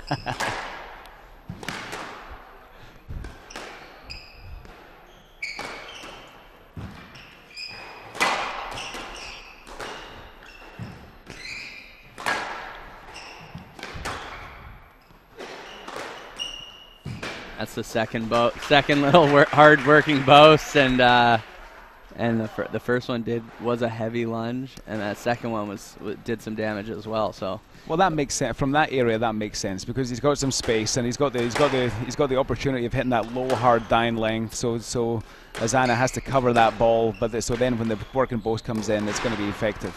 And keep that a little bit straighter on the backhand. The backhand one wasn't working last game as effectively. Maybe I think one time. That there. Keep that ball a little bit straighter down the backhand wall, and then whip that forehand boast in to do more long-term damage with some hard lunges on Ozana. You see that nice short swing that keeps that racket head low, just punches in that ball. So, and then that push back, difficult to play against that.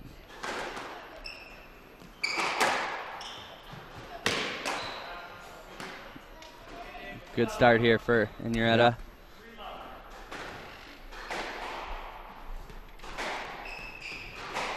Well, this is where you think it, you know, if you're talking about momentum, this is where a lot of very, very good players that change the momentum immediately. They'd step forward on that return to serve, and they'd hit the cross court neck or the dying length, or they'd immediately get in front of their opponent. They just want to change that momentum. They lost 3 points in a row. Like you're not trying to like attritionally get back into the rally at that point. You're trying to get it back immediately. Then if you need to length after a while, then you do it. But you want to change that momentum very, very quickly. And you see very, very good players that's what they're always doing. They're always trying to limit the momentum of your opponent, stop the streak, and get back on a streak yourself. And it is it's a mental battle there, right? Where if you just show that positivity with a little bit of a change in play, your opponent has to then figure out what is he thinking and why is he so positive, or sometimes the other person might not be able to match that from you in that moment. They might just not catch on right away, and then you can get those few points back, right? Right. Yeah, it does. I mean, the understanding of momentum and how to change it is a big part of the game. It's difficult to practice, something that you get from experience, but identifying what it is, how to do it. I mean, that particular situation is a good one. We see that the type of player that Azana is, he's just, you know, he's playing at that kind of 65% all the time, really. You know, just good, solid position, building his rally through good position, and you know, using width pretty well, looking for that cross court, loose cross court. But he doesn't have that extra step. He doesn't have that extra gear that he can go to, where he can just step up and, you know, take the rally to you and win those quick points, change the momentum quickly. And that could show in this match over the course of a tournament. He's showing he has to put a little more in to win a rally than Inureta, who has a few more weapons.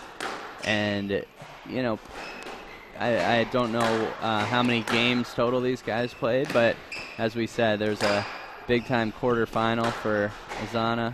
Again, we see there Azana, he did the work, he created the loose shot, and then he just kind of punched it back to length. You know, he's just not willing to take that extra, everything's attritional. He's just not willing to take that chance.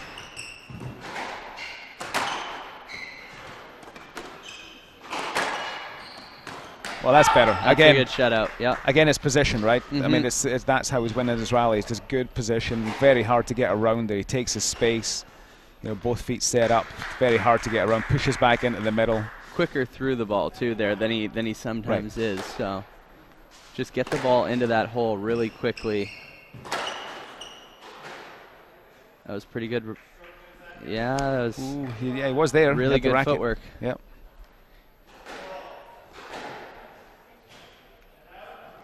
Oh, I'm not sure. It's going to be difficult. But he gets the point, and that's okay. Interesting. 4-all. It's one of these times in the game where, you know, if you really, this is an important part of the game. As important as a kind of 8-7. This is also one of those times that whoever can win that middle portion of the game will, you know, set up a couple-point lead, 2-3 point lead. It's going to be tough to get them. So really important not to let any points go. We talked about that mental switch and that extra gear, and that rally was just one tempo higher for Inureta, and then that opening became easy. And so can we see Azana match this change in speed? Again, Azana going for position rather than hitting the winning shot. That was the one. Yeah. Yeah. If he keeps seeing those, if he keeps getting those openings and then taking advantage of them, yeah, he'll have a chance here. Great position and width. That's how he's winning his rallies.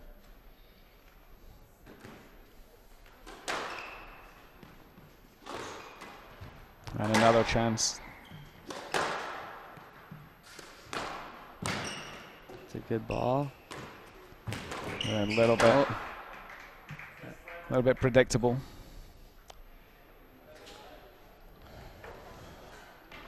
A lot of contact there, but is that a let on the Pro Tour after you kind of play through? And Yeah, I mean, you got if you have a link to the ball, you got to go. I mean, he created the loose. Yeah, I think that's an outlet. I think he has to go get that.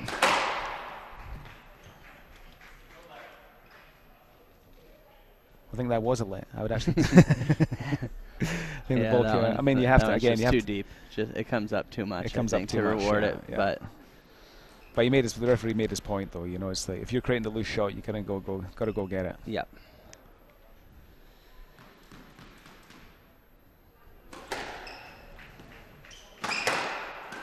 Again, great position, holding that position of the tee really nicely. Ozana. Well, forced Ozana behind them. Now he's chasing.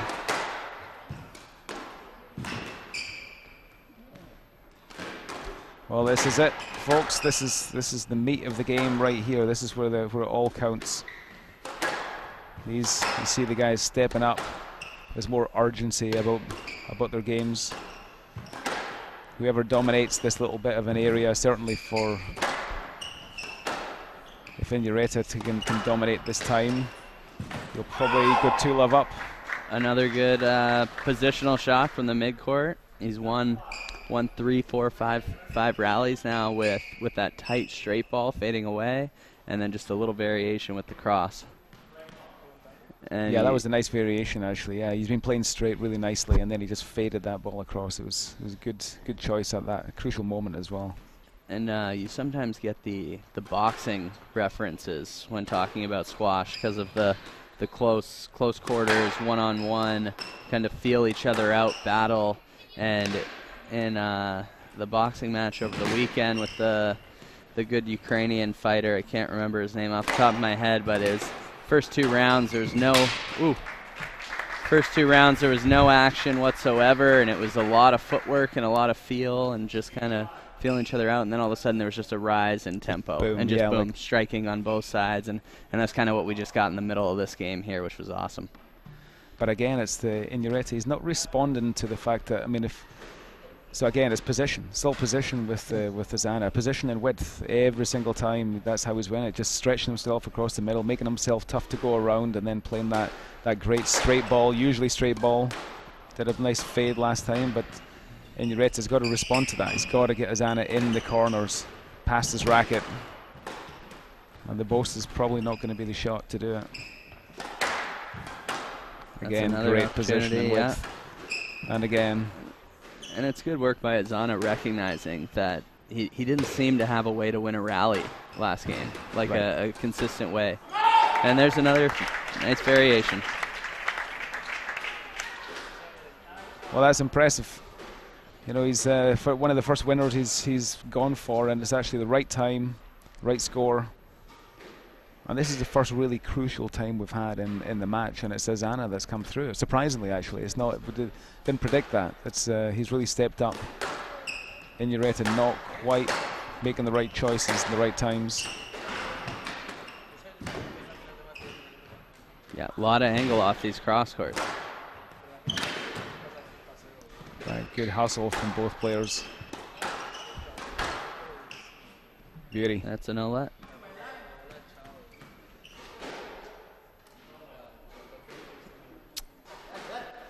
Yeah, and as a player, and especially as a young player, I think, you know, you feel like, you know, when there is contact like that the other player is creating it, but it's actually your weak shot, your loose shot, your ball that's not getting through the middle of the court.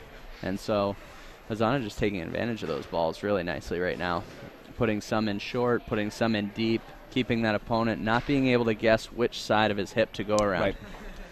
Yeah, but he's giving them those opportunities. He's playing the Boast. He's playing the cross court onto his racket. I mean, what do you expect? I mean, and Ozana's he's really feeding off it right now. He's putting the pressure in, getting the position, looking for that cross that's coming, and then he's keeping the pressure on, and then occasionally hitting the winning. Like that's how it's all position and width. That's how he's won 90% of his shots.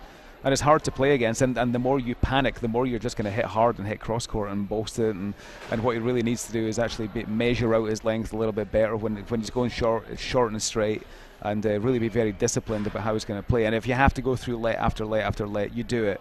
But then you change the shape of the game a little bit, so you're not hitting onto this guy's racket in the middle of the court, which Ozana is incredibly comfortable with right now. Yeah. So it's a little bit, it's a tactical battle right now. It'll be interesting to see how Inureta responds to it, because he's not really getting a chance to express his skills right now. He's taking the weak line to the ball. He's against the wall. He's hitting cross. So it's good action, though. I mean, it's great. It's great. We've got some crucial moments in there. But it really is. It's a mental, physical, tactical, technical battle. Yeah. And that's what you want. That's why squash is such a great game, because it produces these little moments where it all comes together. Yeah. And that the idea kind of comes into that like open court versus closed court conversation, right? And so Inureta's opening up the court a lot with these angles. And they might put Azana under pressure every once in a while, but they've been putting him under more pressure. So Can he change his tactics and close down the court with some better hit straight balls, getting the cross court angle wider and deeper, and not letting that ball be taken in the box area? Yeah, that's the battle right now. And then we'll see. There's only so far you can predict. Then we'll see. Then as the shape of the game changes, then you've obviously got to build pressure. As you go, you're not just trying to stop. Initially, you're trying to stop Azana's volley, but he obviously wants to be able to change the shape and then build pressure in his own way, bring forward his own skills, because he has got a lot. Inureta is a skillful player. It's when he gets the loose one and he's able to stick it in, it's like he's hard to play against, and he's obviously got great movement, but just has to really make his mark, limit Azana's ability to dominate the middle of the court here. But then it's good work there.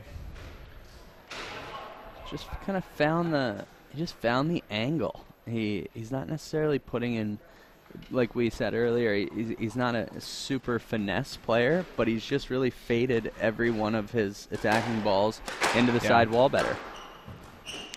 And that's something something we've chatted about over the course of the weekend, and something that I think a lot of young players could learn is that angle and that control is more important than trying to perfect the softness and the shortness of a ball.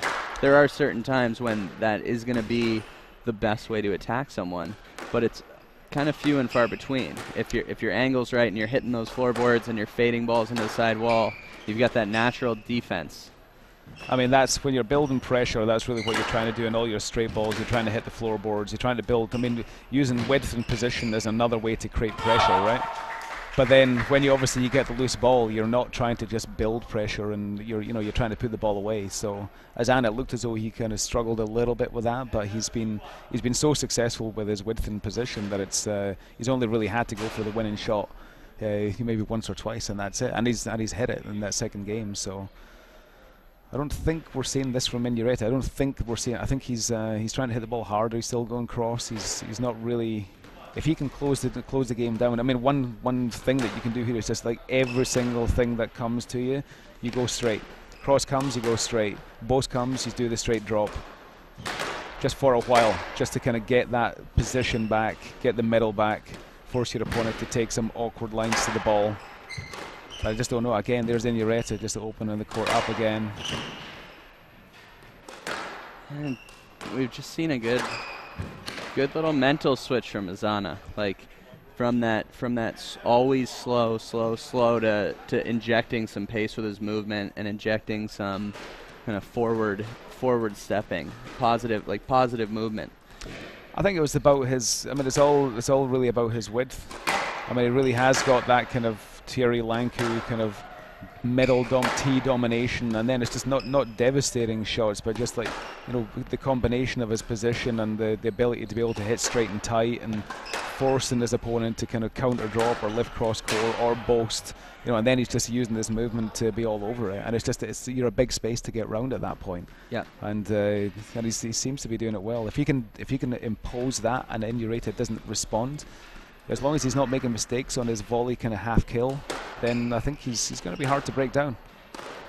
But Inureta he doesn't seem to have a plan B here. He's still going for the balls, the cross court. I don't know how successful he's going to be doing that. I think let's wait and see. Again, it's great line impeccable there. width. Yeah, he's just really hitting his targets, Azana.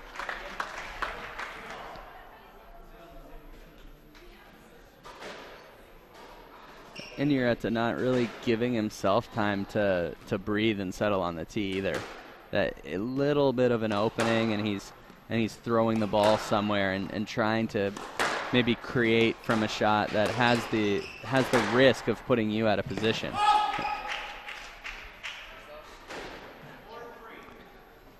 Yeah, he just gets his nose in front. 4-3 again. That nice width down in the back.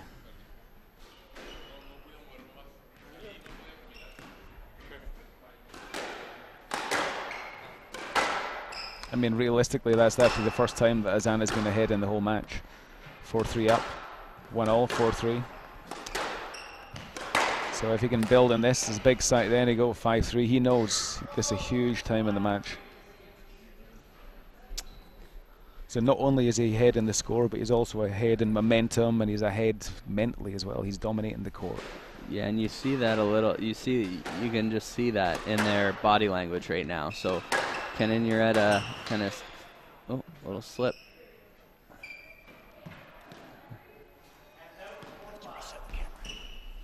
You can see that in the in the movement. Inureta trying to shake his feet, like he knows he needs a bit of energy here. Right. He knows he needs to pick it up, and it's good to see him. Good to see him. Also, you kind of show your opponent when you're bouncing that you're ready. You're ready for a run here. Well, this is the moment. 1-all. That crucial third game.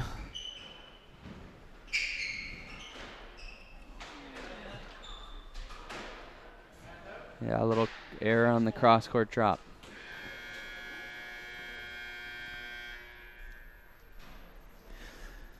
Well, if Inureta's not going to, if he's not going to change his style of play, then he's got to have some kind of inspiration. He's got to start hitting his shots. He's got to start hitting his drops, hitting his. Yeah, there we go. That's a nice shot. He's got to be very accurate, getting a bit of a run.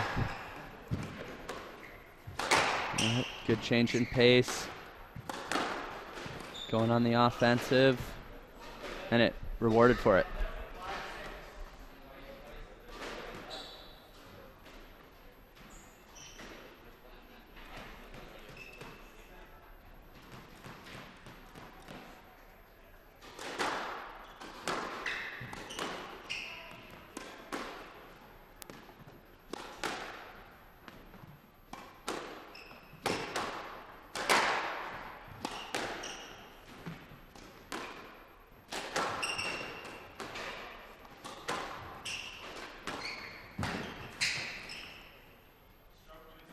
Yeah, just a little bit unlucky, but just a little too loose.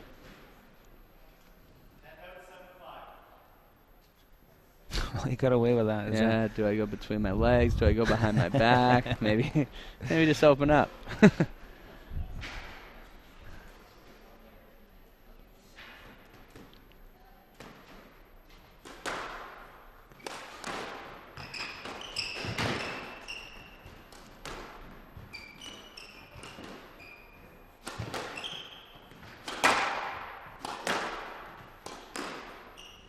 That's a nice roll down the wall. Good cross court. Again, instead of sticking in the straight drive or the straight drop, Inureta choosing to hold and go cross, and it's just has not been successful. Yeah, you hit that target with your first cross. The ball you want is the boast. That natural pattern to stick it in nice and quick. Don't think about it, right? Right. It should be. That should be the default, right? And his default is to go boast and cross court. It just, I mean, it is the kind of natural characteristic. We talked about the Ecuadorian players. You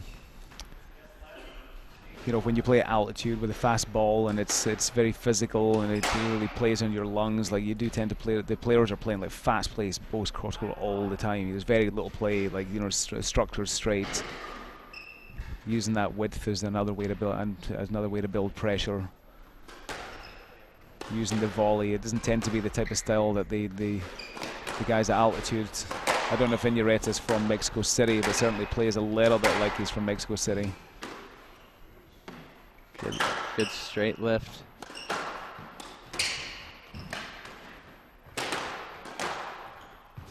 And it's just a feeding, almost seems like a feeding session.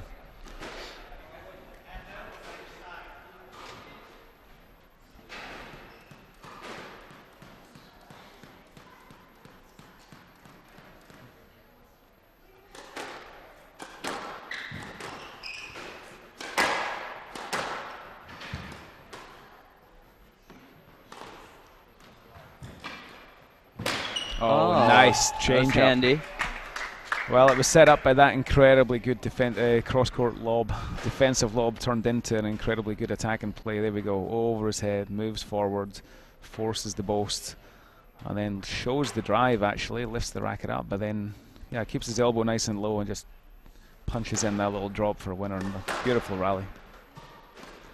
Gets game ball. A little bit of a guess there, but I don't think because he's tired. Yeah, I think Azana just took the chance.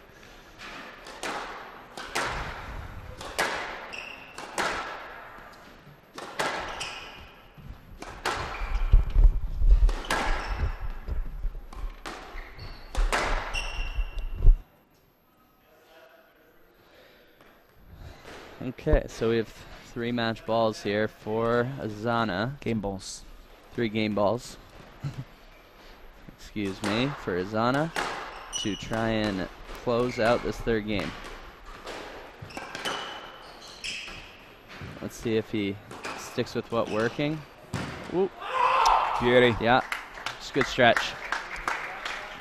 Yeah, reads the cross court, stretches across, full stretch, Nick Matthews stretch, picks off the winner.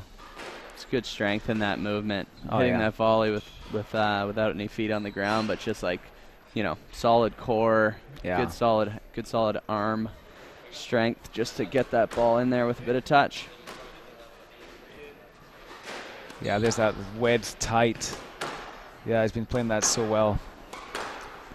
Yeah, it's well, you see, Indirecta hasn't really responded. We thought he was going to respond at the end of the 2nd game, really trying to impose his game. He hasn't responded yet. Azana is basically just he's not really having to go high risk at all. I mean, he's just kind of feeding off the cross courts and the post that Indirecta has given him. It's not working. So you have to feel as though, unless there's an obvious slowing down, or unless you know that, you know, if you keep on doing this to Azana, he's eventually going to slow down. But even then, that'd be a risky tactic to go 2-1 down. Yeah. So I mean, I think he's not really making him do the work in the corner. And it's ironic as it sounds. It's like it's the straight drop and the straight drive. That's what's going to send your opponent into the corner, and he just isn't doing it. It's Yeah. just, or at least occasionally he's putting in the straight drop, but it's just not high enough quality.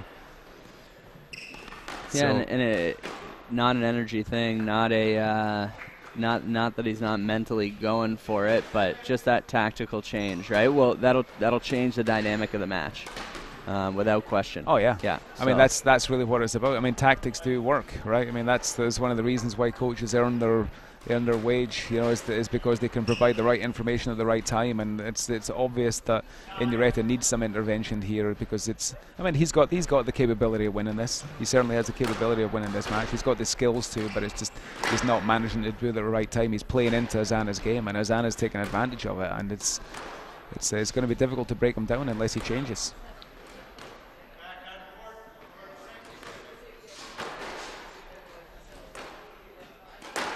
Yeah, and Indirecta's got his brother pumping him up here, trying to get him ready for this next game.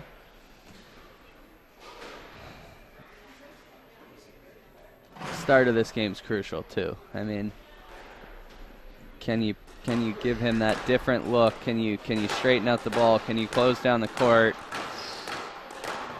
And can you change the way this game's going to be played? Because the last 2 games have been pretty comfortable for Azana. Just enough of a lead the entire time that he doesn't have to change what he's doing whatsoever. Yeah, just has to keep on doing the same thing. Unless Indirecta changes it up.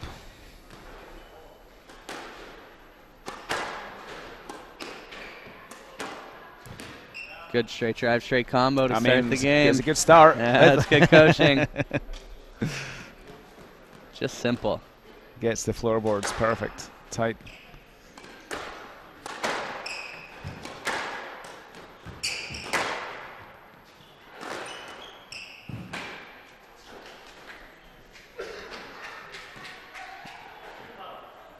And that Bose has actually worked a couple times from the very back of the court, because as you said, the threat of that straight drive, straight kill. But hopefully he kind of understands that it's not going to work all the time.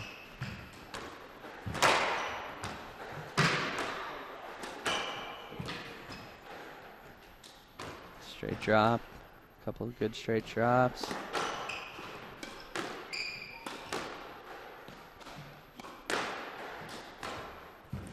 It looks like he is trying to employ that tactic. He needed another straight drop there. Needed to punch it in again instead of going cross. Keep Ozana in and out the corners. Yeah, there we go. Straight drop. Nice play. Yeah.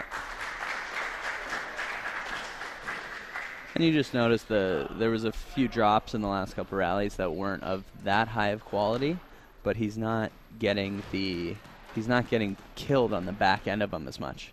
Right. When he was playing those loose cross-court drops that were coming off the third wall, he was getting into a lot of trouble. That's just good width.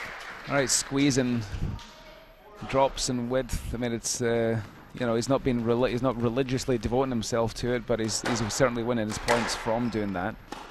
So let's see if he can keep it up, force this into a fifth game.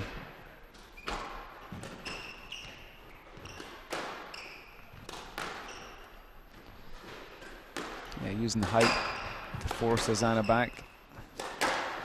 Still trying to hit that cross court.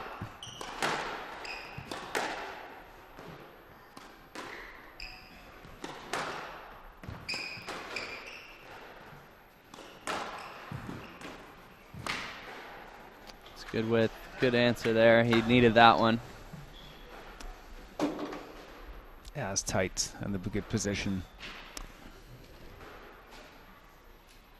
Yeah, that was an important point for Ozana.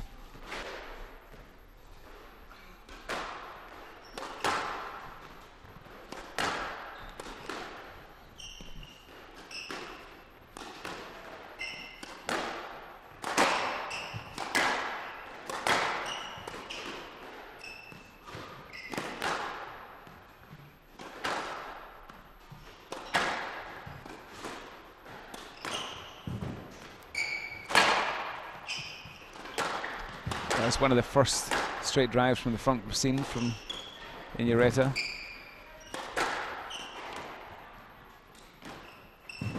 That's a better rally.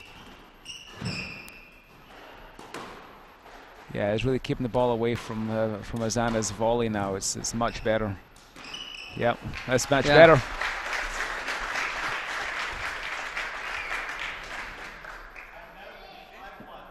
A lot of pressure.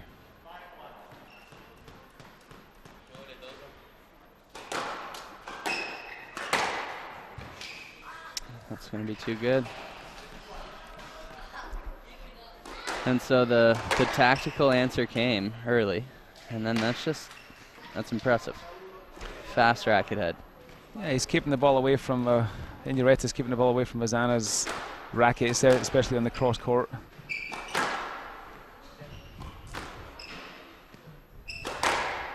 And it's he's definitely going for it. And now then there is this kind of different kind of pressure, reverse pressure on Ozana. He feels as though he has to do something to break it down now. And so where does his answer lie now if he does drop this game? I mean, he really down from point one here. I mean, there are enough opportunities like that, right? So he had a boast and then a cross court from Inureta. I mean, he has opportunities. He could have got into that front left corner and he could have played the counter drop.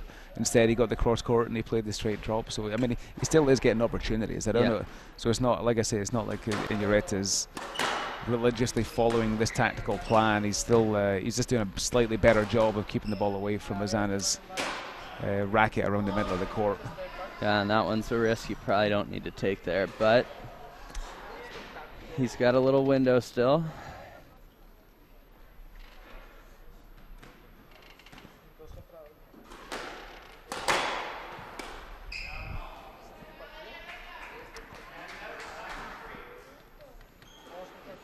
Couple tired errors there.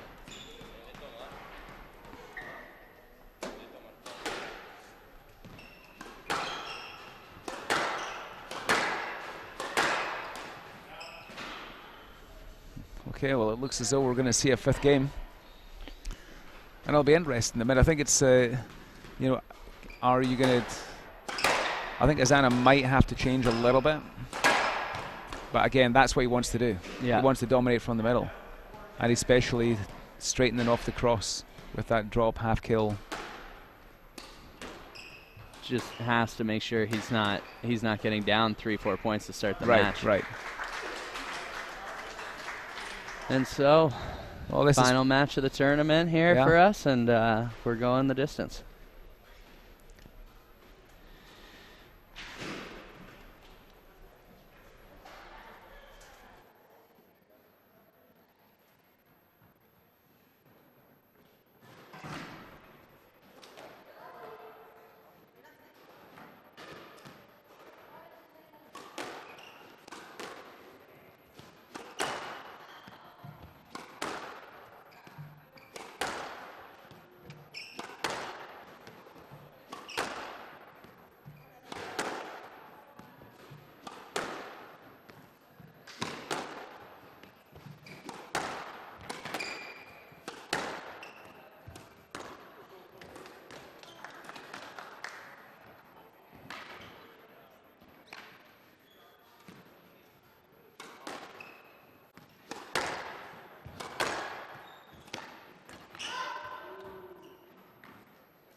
Okay, we're back here live for the 5th game. Boys Under 19 final of the 2018 Canadian Junior Open. Well, we've already seen Azana's actually, he's pretty much trying to do lob and drop. Ooh. Ooh. It's a great stretch. It's a great stretch, and the ball was tight. He was there. He was right on the ball, and he decided not to play because it was too tight. It's a professional. I think the referees are onto that these days at the PSA level. Wow. That's a great shot. Well, as I was saying, Azana, even that first rally, he's lifting a couple. As soon as he gets the volley, he's in the front corner. As soon as he gets the drop, he's in the front corner. And Ureta's obviously trying to create some pace here.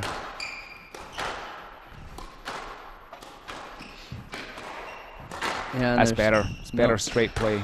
No more. There we go. Really conserving of energy here. These guys are just going to go.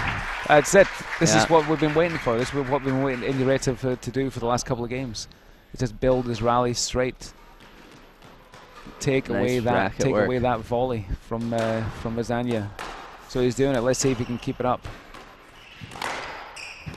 Yeah, again, straight it just play. Doesn't give the opportunity for him to cut across that middle.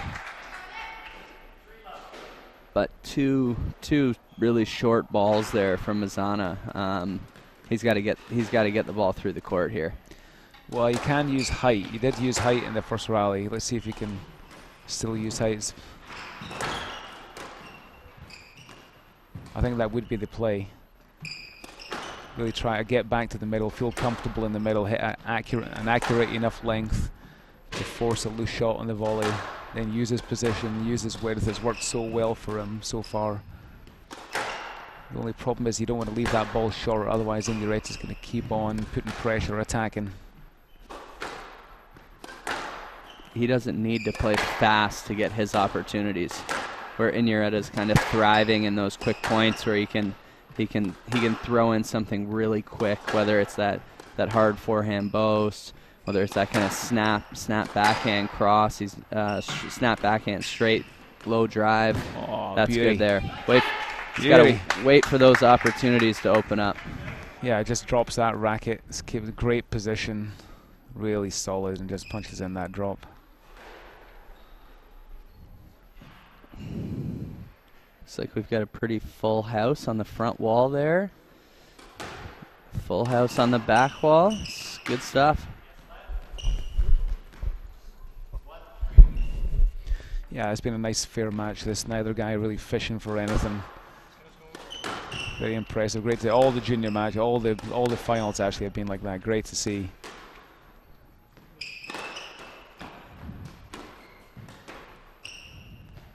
I think we'll see a little more work being put on the referees next week. I have a feeling. Just always seems to be the case. This tournament, right. Referees have done a good job too of, I think, keeping that out of it. But well, you have to no-let the fishing, right? I mean, that's the first step. Just the number of times if you're fishing and you can play the ball, it's like a lot of referees just give a let, and it's like, well, look, you get nothing to lose by asking for it. So incentivizes that that kind of continued behaviour. And so if you start no-letting and say, look, you have to play the ball, and then obviously you get more flow.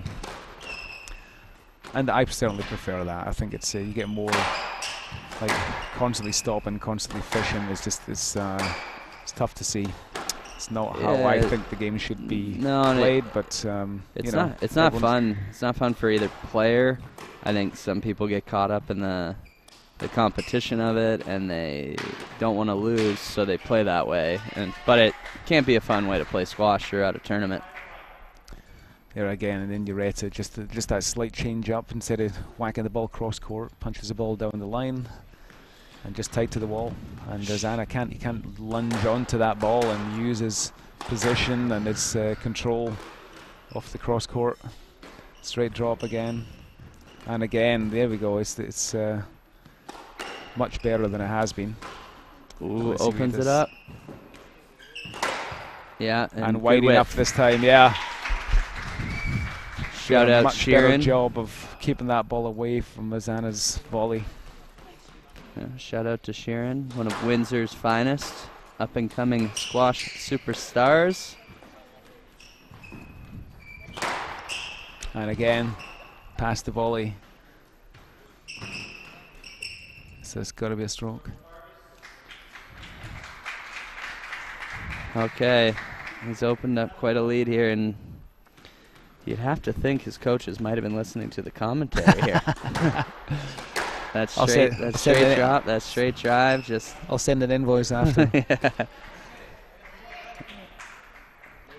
Well, it's been a great match. I mean, it has been that kind of, both players really had to think about it. You had to change your game. Zana looked indomitable at some point. It looked as though he was just completely in control after that third game. And now Inureta's turned it around, and that's what you want to see. Yeah, and good work there by Inureta to stop it, and Zana didn't have quite that same response. Right, he responded after the first game, but he didn't respond to the change after that. But I just don't know if he has the response. I just don't know if he's got the skills to be able to change it up. Once he was taken out of that middle position, yeah.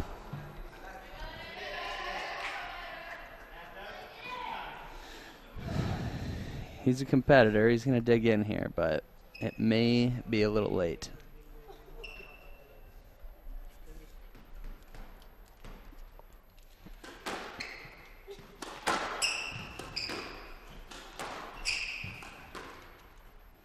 And Inureta's got to go with what's working here. A little bit lucky there.